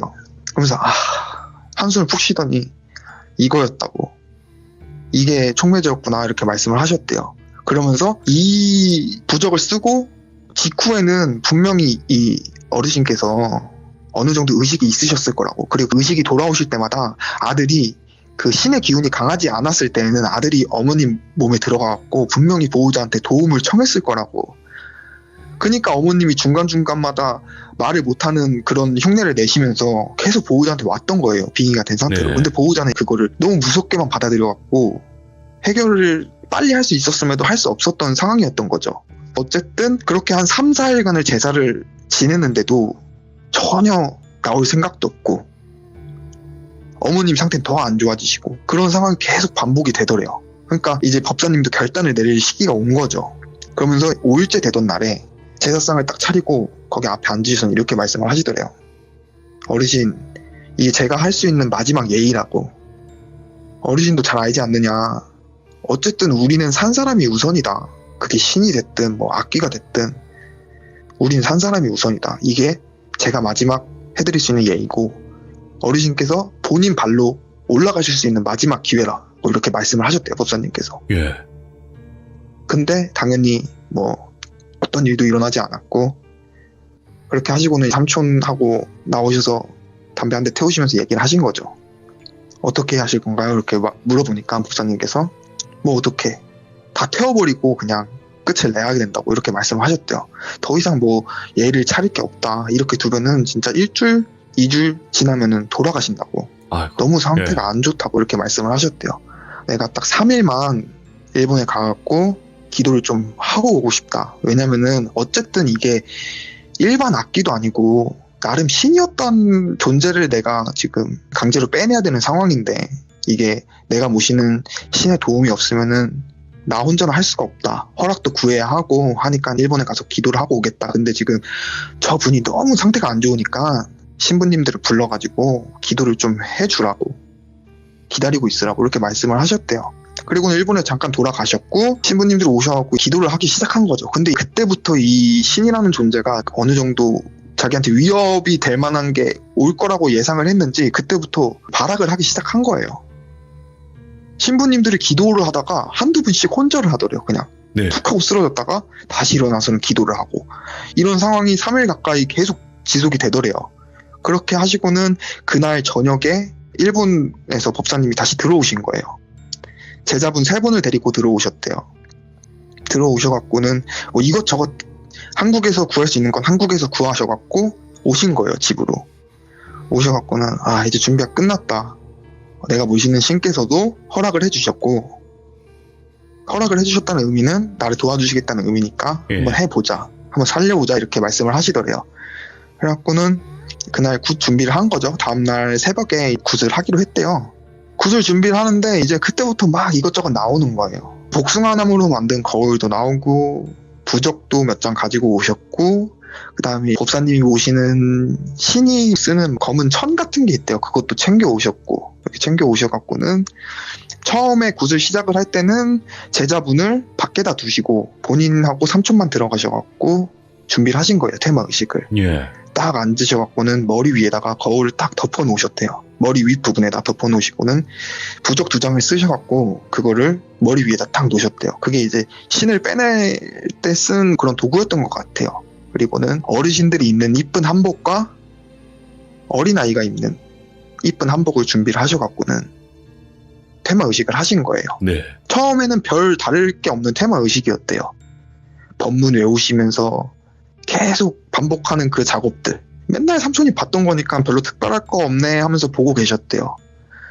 그렇게 보고 계시는데 어느 순간부터 어머님 입은 웃고 있는데 어머님 눈에서 눈물이 막 그렇게 나오시더래요. 그러더니 그 순간 딱 그걸 보시더니 법사님께서 어머님 옆으로 가셔갖고 머리에 딱 손을 얹고는 법문을 막 외우시더래요. 그러면서 하시는 말씀이 어르신 그거 아드님 아니에요. 이렇게 말씀하시더래요. 놓으셔야 된다고. 어머님 그거 아드님 아니라고. 놓으셔야 된다고. 놓으시라고. 아드님 아니라고. 계속 그 얘기를 반복하면서 막 법문을 외우시더래요. 예. 그러니까 그 증상이 삼촌이 말씀해 주시기를 이제 본인의 의식하고 그 어떤 영가나 뭐 그런 영적인 존재의 의식하고 뒤섞이는, 그러니까 본인의 의식이 조금씩 나오는 증거래요. 그런 감정의 변화가 얼굴에 2개가 나타난 거잖아요. 그러니까 법사님도 그걸 알아차리시고는 희망이 보인다 하시고는 강하게 나가기 시작하신 거죠.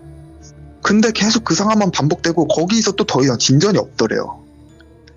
그러니까 딱 법사님이 거기서 테마 의식을 딱 멈추시더니 삼촌한테 애들 들어오라고 하라고.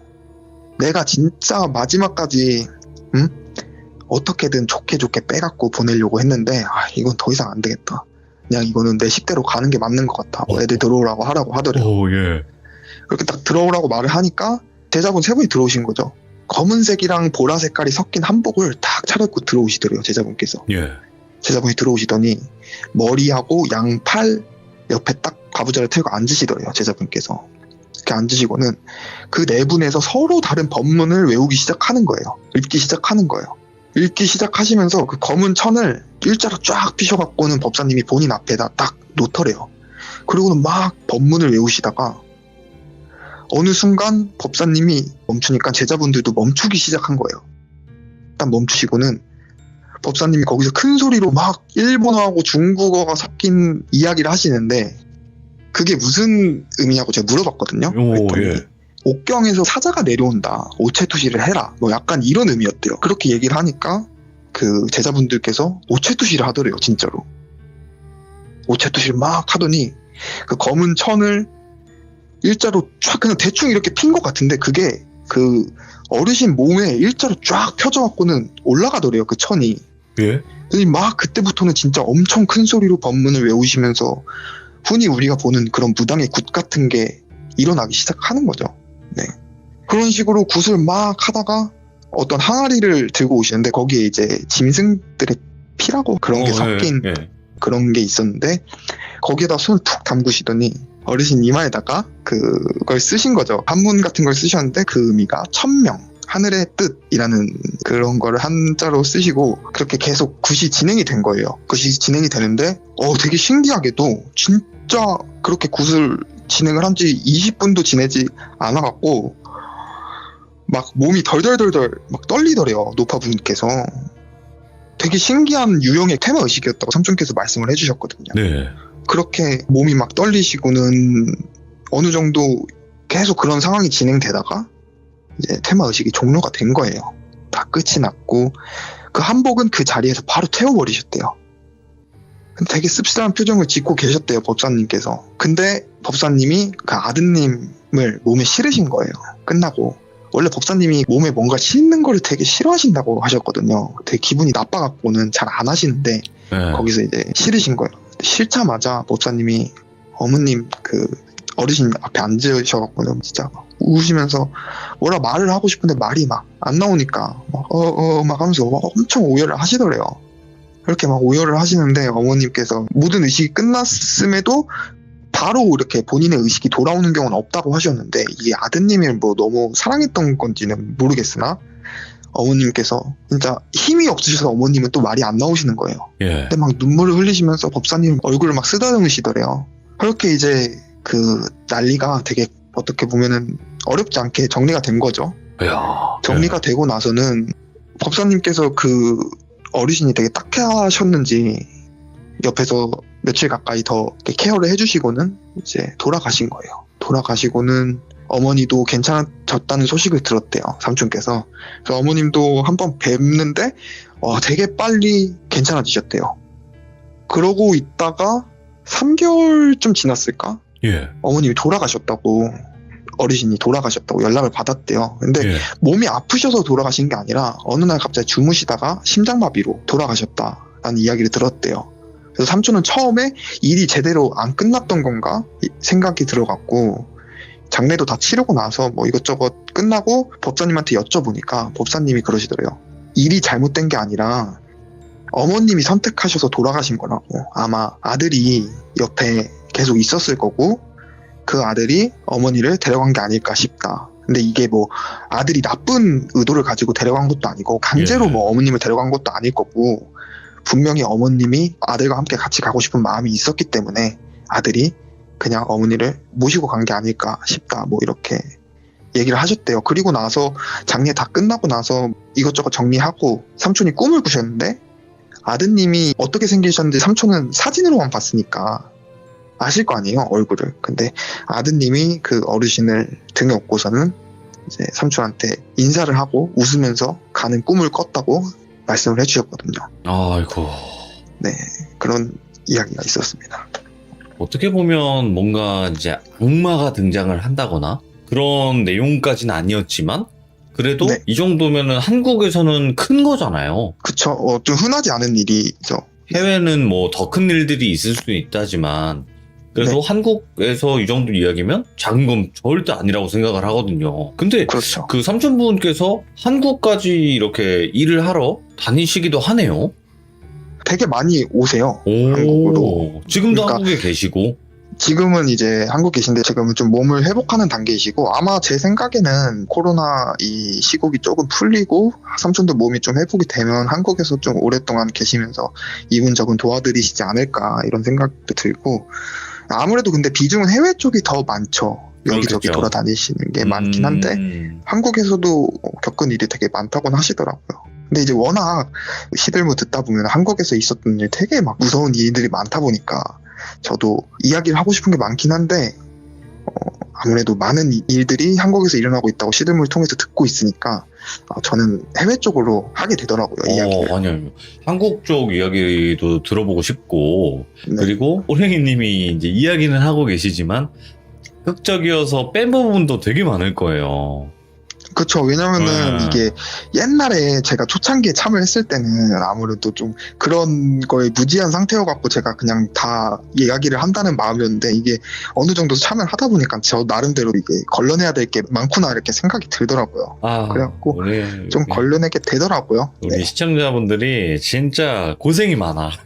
진짜로. 규정을 좀 지켜가면서 이야기를 해주시다 보니까 우리 규정님들은 그냥 편하게 다 해주세요 하는데 그게 이제 유튜브로 못 올라갈 수도 있어요. 그렇게 돼버리면. 네. 그렇다 보니까 어느 정도 필터링을 해주셔서 이야기를 들려주시는 건데 그래도 찰떡같이 저희는 알아들을 수는 있으니까 저희가 상상하게끔만 만들어주시면 좋을 것 같아요. 네. 다음부터는 아마 다시 해외 이야기를 좀 해보지 않을까 생각이 해보네요.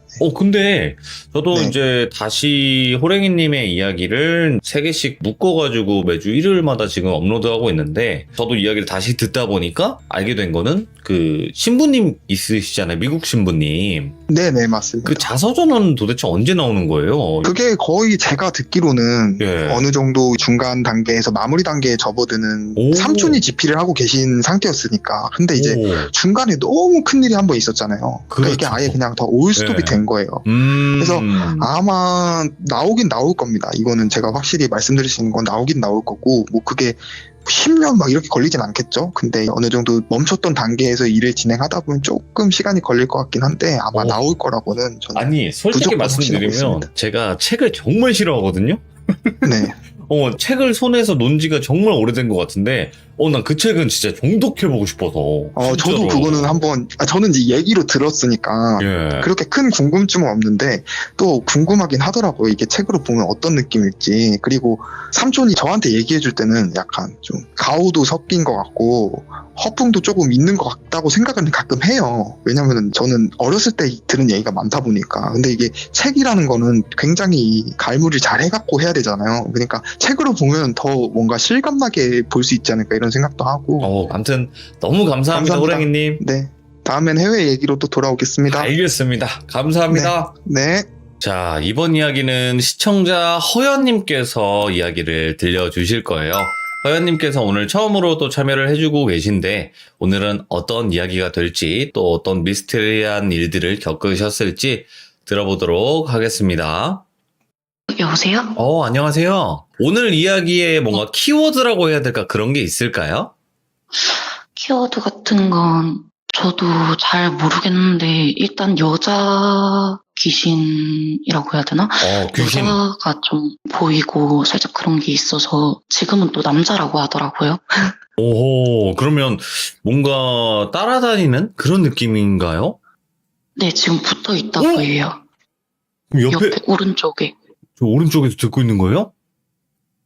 듣고 있을 수도 있고 자기들끼리 놀고 있을 수도 있는데 이게 정확하게 제가 보이는 것도 아니라서 저도 이제 들은 거거든요. 알겠습니다. 그러면 자, 귀신과 함께 같이 듣는 허연님의 무서운 이야기 바로 한번 들어보도록 하겠습니다. 렛츠 고! 네, 기리십니다. 렛츠 기릿!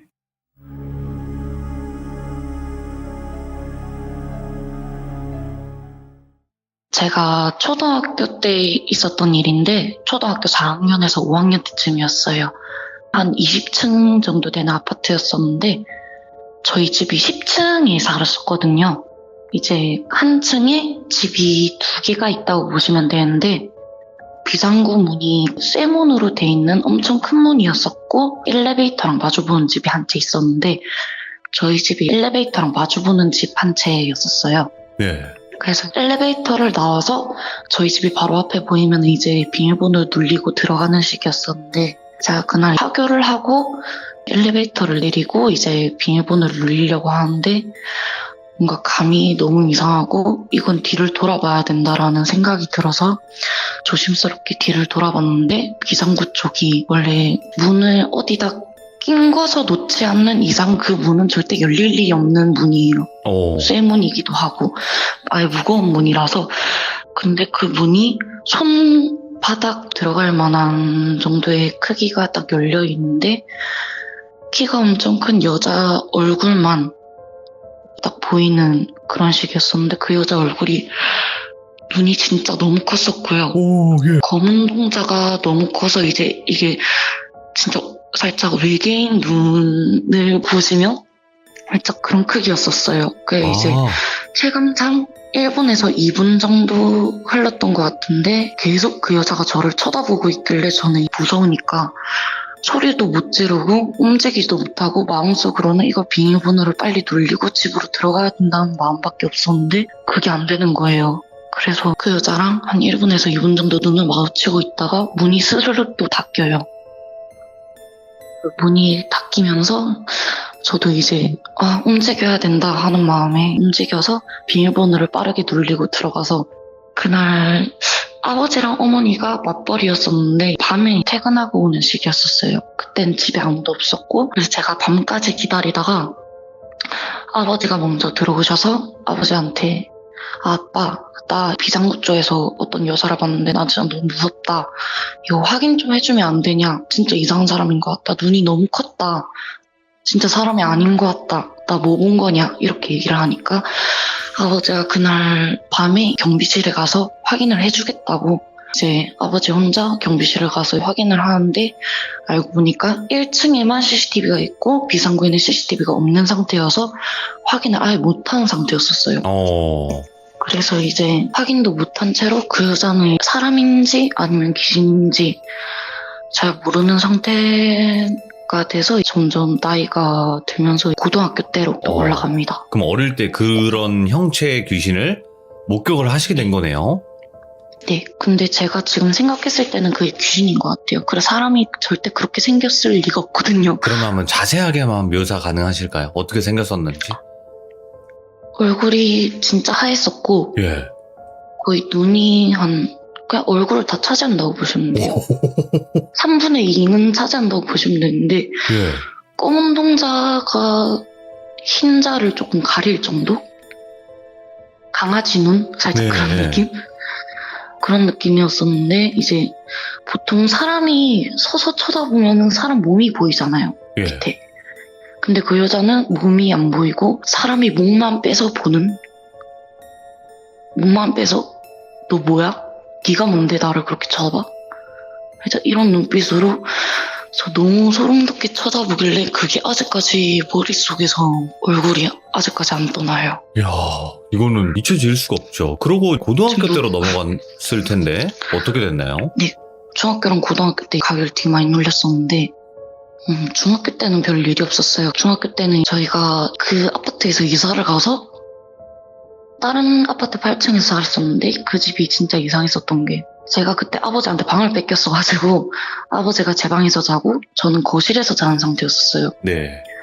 근데 제가 무서운 얘기를 너무 잘 듣고 좋아하고 그러다 보니까 새벽 때만 되면은 제가 무서운 얘기를 틀고 자야 될 수밖에 없었어요. 근데 틀고 자려고 하면은 항상 3시쯤에서 4시쯤 되는 사이에 TV가 자기 혼자서 저절로 켜지고 그 리모컨을 제가 밟았나 아니면 깔아뭉갰나 싶어서 찾아보면은 리모컨은 TV 앞에 있고 아니면은 신발장 센서 등이 뭐 고장이 났을 수도 있는데 그게 그 새벽 3시쯤에서 4시만 되면은 자기 혼자서 저절로 켜진다던가 계속 그 TV를 꺼놔도 계속 켜지고 살짝 그런 식이었었거든요.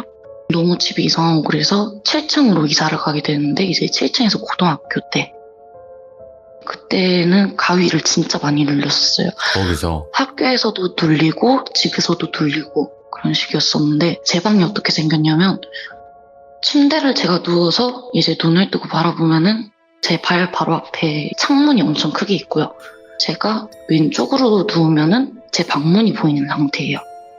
근데 가위를 계속 눌리다 보니까 제가 손가락을 어떻게 움직이면은 깰 수 있다 이라는 생각이 들어서 그때도 가위가 한번 눌렸었는데 손가락을 움직이면 일어나시겠지 이 생각으로 손가락 움직이는데 안 움직여지는 거예요. 네.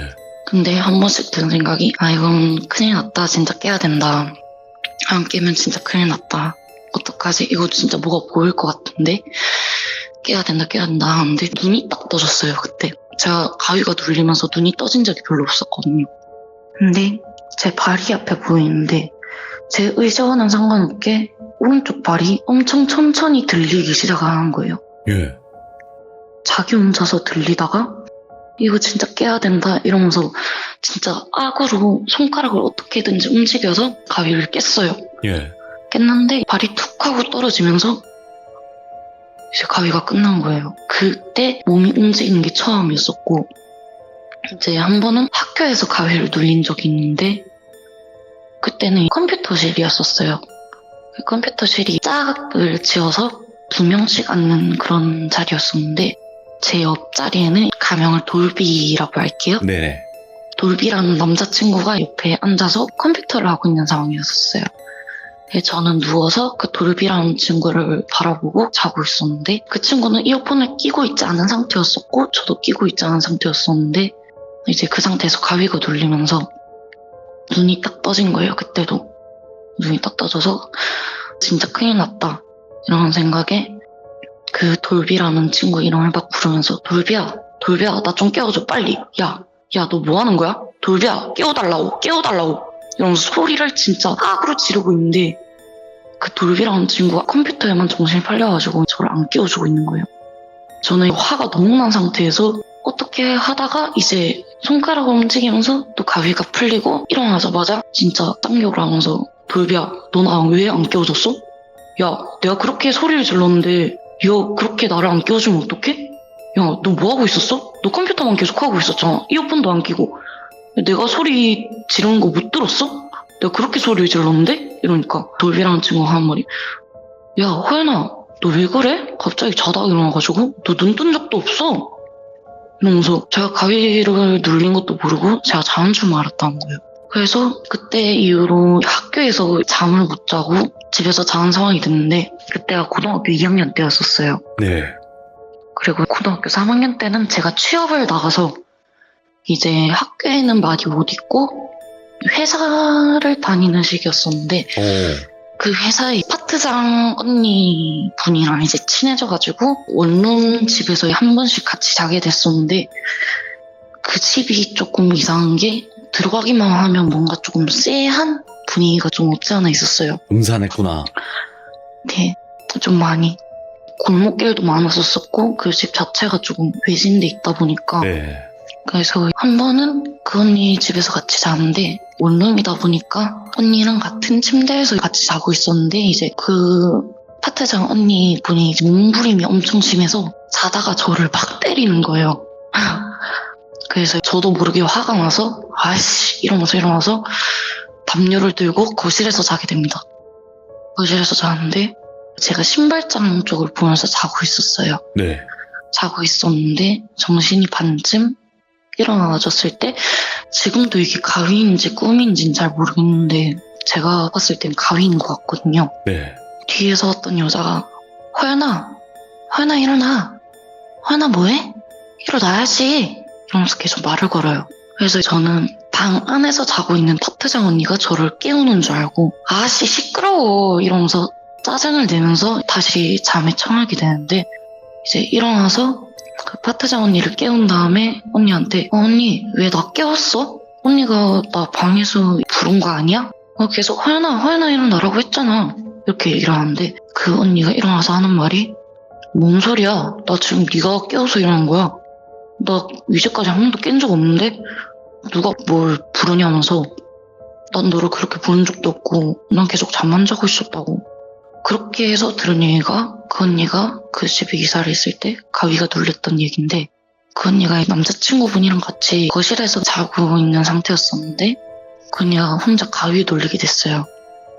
근데 그 거실이 좀 많이 넓었었는데 검은 형체들이 그 거실을 완전 빼곡하게 채울 정도로 많은 사람이라고 해야 되나? 사람 형체의 검은 형체들이 막 있다가 자기들끼리 막 깔깔깔깔거리면서 비웃듯이 하고 있다가 갑자기 그 파트장 언니의 방으로 막 뛰어가는 거예요. 예. 뛰어서 다 같이 막 후다닥 들어가가지고 방문을 살짝 열고 완전 비웃듯이 그 틈새를 완전 다 메꿀 정도의 사람들의 얼굴이 그 언니를 보면서 야 너는 못 들어오지? 넌 못 들어오지? 너 못 들어오게 할 거야. 네가 한번 쫓겨봐. 살짝 이런 웃음소리로 깔깔깔깔깔 거리면서 웃고 있는데 그 언니는 뒤에서 뭐가 쫓아오니까 문 좀 열어달라고, 제발 열어달라고 계속 빌고 사정하면서 그러고 있다가 옆에서 남친을 깨워서 이제 풀리게 됐는데 예. 그 언니도 자기가 생각했을 땐 그게 가위라고 생각을 하고 저도 가위가 어떻게 걸리는지는 잘 모르겠는데 그런 일이 있었어요. 그래서 아. 제가 그 이후에는 그 언니 집에서는 잘 안 자고 그 언니도 그 집에서 이사를 가서 다른 집에 살고 그런 식으로 됐었고 네. 제가 이제 21살이 되는 날에 제가 주말에는 서면에 있는 클럽에서 일을 하고 새벽에 평일에는 전자담배 가게에서 일을 하게 돼요. 이제 쉬는 오. 날이 아예 없다 보니까 투잡이네.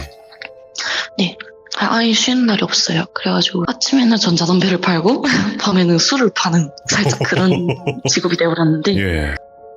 제가 클럽을 한 1주, 2주 정도 다니고 있다가 이제 전자담배 가게 면접이 돼가지고 정직원으로 출근을 하게 됩니다. 근데 저희 상사 직원 언니가 한 명 있었는데 그 언니가 신을 받아야 되는 상황이었었어요, 옛날에. 어이구, 예. 그 언니 집안이 이제 고모도 무당이었었고 어머니도 무당이 돼야 되는 팔자였었는데 기가 너무 세가지고 못 받은 거였었죠. 그 언니도 기가 너무 센 탓에 좀 많이 힘들어 했었고 옛날에 저는 출근 첫날에 아무것도 모르는 상태에서 막 전자담배를 팔고 팟이라고 전자담배 기계가 있는데 그걸 막 세척하는 중이었었고 그 언니는 조금 더 멀리 떨어진 상태에서 손님을 액상 같은 걸 추천해주면서 막 얘기를 하고 있었던 도중이었었어요. 근데 저는 아무 말도 안 하고 막 세척을 하고 있었는데 이제 언니가 말하기로는 귀 옆에서 누가 막 발을 건다는 거예요. 예. 이러면서 오. 그냥 계속 속닥속닥 거린대요 뒤에서. 그래서 그 언니는 제가 물어볼 게 있나? 파연인가? 이러면서 뒤를 딱 돌아봤는데 제가 세척기 앞에 있고 언니 뒤에는 아무도 없었던 거예요. 그래서 이제 내가 잘못 들었나 보다 이러고 다시 손님이랑 얘기를 하는데 옆에서 옷깃이 살짝 스쩍스쩍거리는 그런 소리가 나서 언니가 뒤를 한 번 더 돌아보니까 아무도 없었어요. 이거 뭔가 이상하다 이러고 그날 아무 이야기를 못 듣고 퇴근을 하게 됩니다. 네. 그리고 나서 3일째 되는 날이었었어요. 제가 3일째 되는 날에 그 언니랑 같이 앉아있는데 언니가 갑자기 화연아 너 근데 가위 자주 눌려? 이렇게 물어보길래 저 초등학교 때 이상한 여자도 봤었고 중학교 때나 고등학교 때 가위도 많이 눌렸었다고. 이 언니가 이렇게 뭐 물어볼 사람이 아닌데 왜 물어보지? 이런 생각에 언니 근데 왜 물어봐요? 이러니까 그 언니가 이제 신 못 받았어도 느끼는 게 있나 봐요. 그렇겠죠. 소리도 들리고 집에 귀신이 있으면은 한 번씩 보이기도 하고 진짜 그런 식인데 언니가 하는 말이 내가 그때 그 여자 목소리도 들었었고 네가 출근했을 때 원래는 안 들렸었다고. 네가 출근했을 때 딱 여자 목소리가 들리고 옷깃이 스치는 소리가 들리고 그래서 자기가 느꼈을 때는 키가 진짜 너보다 큰 제가 165거든요. 예. 키가 남자보다 조금 더 크고 머리가 허리 정도쯤 오고 그런 여자가 네 오른쪽에 있는 것 같다. 나는 그렇게 느껴진다. 제가 너무 무서워서 언니한테 물어봤어요. 그럼 제 옆에 붙어 다니는 거야? 아니면 그냥 이 각이 있는 거냐? 이렇게 물어보니까 제 오른쪽에 계속 붙어 다닌다는 거예요. 소름 돋아. 오, 예. 오른쪽에 계속 붙어 다닌다는 거예요. 그래서 네 집 구조가 어떻게 되냐? 머리 방향은 어디다 두고 사냐? 이렇게 돼가지고 이제 집 구조가 이렇다 이러니까 머리를 한번 바꿔서 자보고 옷장 문을 제가 옷이 너무 많다 보니까 옷장이 좀 낡아가지고 옷장이 진짜 옷이 너무 많아서 살짝 내려앉을 정도로 돼서 행거도 제가 하나 샀었어요. 네. 근데 행거가 제 머리 쪽에 있고 옷장이 제가 눈을 딱 뜨면은 옷장이 오른쪽쯤에 있었는데 옷이 너무 많다 보니까 제가 옷장 문을 다 열고 자는 상태였었어요. 예. 그걸 얘기해 주니까 옷장 문을 왜 열고 자냐고. 귀신이 제일 숨기 좋은 데가 옷장이라고. 절대 자기 전에 창문 열지 말고 옷장 문 닫았고 그렇게 해서 자라고. 그렇게 해서 제가 그날 클럽 출근하고 이제 월요일이 돼서 제가 한 10시쯤에 출근을 해야 되는 상황이었었는데 제가 한 1분, 2분 정도 늦게 출근을 하게 돼서 뛰어가서 가게에 출근을 했었어요. 예. 근데 그때는 그 부당 언니가 없었고 다른 매니저 언니가 있었는데 가게 구조상 자동문이 열리면은 카운터가 바로 보이고 카운터 옆에 보면은 창고가 하나 있는데 창고 문이 옆으로 밀면 열리는 문이었었어요. 이제 앞으로 딱 보면은 창고 문이 열려져 있는 게 바로 보이는 문이었었고 이제 제가 정신없이 뛰어가서 문을 딱 열고 그 매니저 언니가 가게 중앙에 있었는데 제가 바닥을 딱 보고 가는데 창고 쪽으로 남자 발이 하나 딱 지나가는 거예요. 사장님이 오셨구나. 난 큰일 났다. 출근 3일째인데 어떡하지? 이러면서 매니저 언니한테 슬쩍 가서 물어봤어요. 언니 사장님 오셨죠? 이러니까 아니 안 오셨는데 왜? 이러는 거예요. 그래서 이제 그럼 창고로 들어간 남자 누구예요? 나 남자 발 봤는데? 그러니까 뭔 창고로 들어가? 창고에 아무도 없어. 가게 나 혼자인데 무섭게 왜 그래? 너 뭐 봤어? 이러길래 아니 나 진짜 똑똑히 봤다고. 사장님 발처럼 생긴 발이 그냥 창고 쪽으로 쓱 지나갔다고. 나 발 진짜 봤다고. 봤는데 어떡해요? 이러니까 무섭다면서 그렇게 말하지 말라고. 그런 식으로 하고 그날 뭐 어째저째 해서 이제 하루가 지나가는데 집에서 제가 자기 전에 1시쯤 되는 상황이었었어요. 근데 그 무당 언니가 일을 그만둔 상태였었거든요. 전자담배 가게를. 그래서 연락을 한 번씩 하면서 지냈는데 그날에는 연락을 한 적이 없었는데 갑자기 언니가 카톡이 오면서 호연아 너 괜찮아? 이렇게 연락이 온 거예요. 그래서 이제 이 언니는 또 무섭게 왜 이래? 이러면서 뭔가 저도 불안하니까 그 언니한테 전화를 바로 해서 언니 왜 그래요 저한테? 갑자기? 이렇게 물어보니까 언니가 아니 갑자기 진짜 갑자기 문득 네가 딱 생각이 나면서 화연이 괜찮으려나? 연락 한번 해봐야겠다 이 생각이 들면서 저한테 연락을 하게 됐던 거예요. 그날따라 뭔가 방이 좀 쎄하긴 했었어요. 솔직하게 말해서 강아지가 방에서 같이 자는 시기였었는데 그 강아지는 새벽 3시에서 4시만 되면은 옷장이랑 화장대 사이를 보고 한 번씩 짖기도 하는 그런 상황이었었거든요. 그래서 제가 네, 으르렁거리면서 자기가 겁먹은 듯이 앙앙 짖는데 저도 무서우니까 뛰쳐나가서 불 다 켜고 강아지 안고 몽아 왜 짖어? 짖지 마. 엄마랑 같이 자자. 이러면서 또 눕혀놓으면 그 자리에 똑같이 가가지고 똑같이 짖고 있고 그냥 새벽만 되면 난리가 나는 거예요. 한 번씩. 저희 집에서는 저만 그런 게 보이고 이제 가위도 자주 들리고 그러다 보니까 어머니도 제가 어릴 때부터 그런 걸 알고 계세요. 그래서 야 그럼 어떡하냐고. 남자 발 보이고 여자 보이고 가위 눌리고 뭐 그런 것도 어떡하냐면서 그러니까 그때 무당 언니가 해줬던 말이 그렇게 해를 끼치는 귀신들은 아닌데 저희 전자담배 가게에 창고 쪽에 몇 명 있는 거는 자기가 느껴졌다고. 근데 한 명만 봐서 다행이네? 이렇게 얘기를 하길래 내가 도대체 몇 명을 더 봐야 되는 거지? 이런 생각이 들면서 클럽 일을 그만둬야 되나 내가? 클럽 일도 어둡고 노래가 빵빵하고 이제 술도 물이다 보니까 귀신 많다잖아요. 네, 귀신이 많고 그렇게 제가 클럽에 이제 출근할 때는 새벽 3시에 출근을 해서 새벽 5시에 오픈을 하면 손님들이 들어오는 시기예요.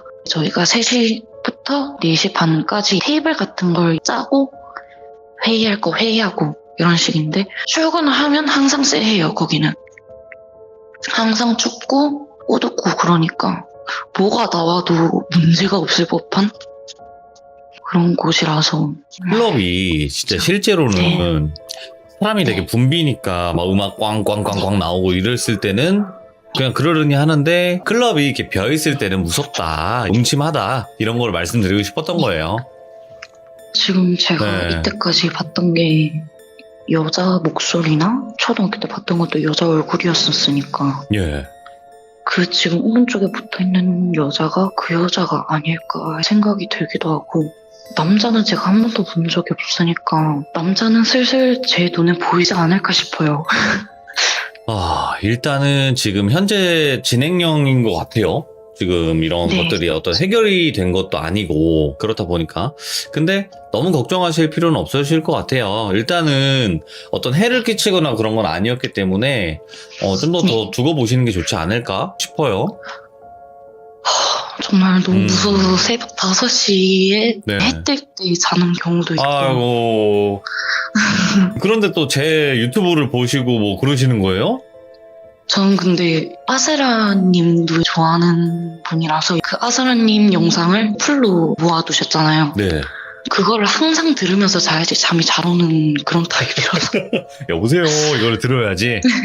네. 그걸 안 들으면 잠이 안 오더라고요. 그나마 다행이다. 여보세요. 이걸 들으면서라도 잠을 잘 수 있다는 게, 그나마 다행인 것 같네요. 아이고. 아무튼 오늘 허연님 너무 추우실 텐데, 이렇게 야외에서 지금 비상계단에서 참여를 하고 계신 건데, 따뜻한 곳으로 돌아가시기 바랍니다. 너무 감사합니다. 네. 근데 확실히 이 허연님 그 스타일의 목소리를 가지신 분들이 노래 잘하시는데, 진짜 노래 잘하세요.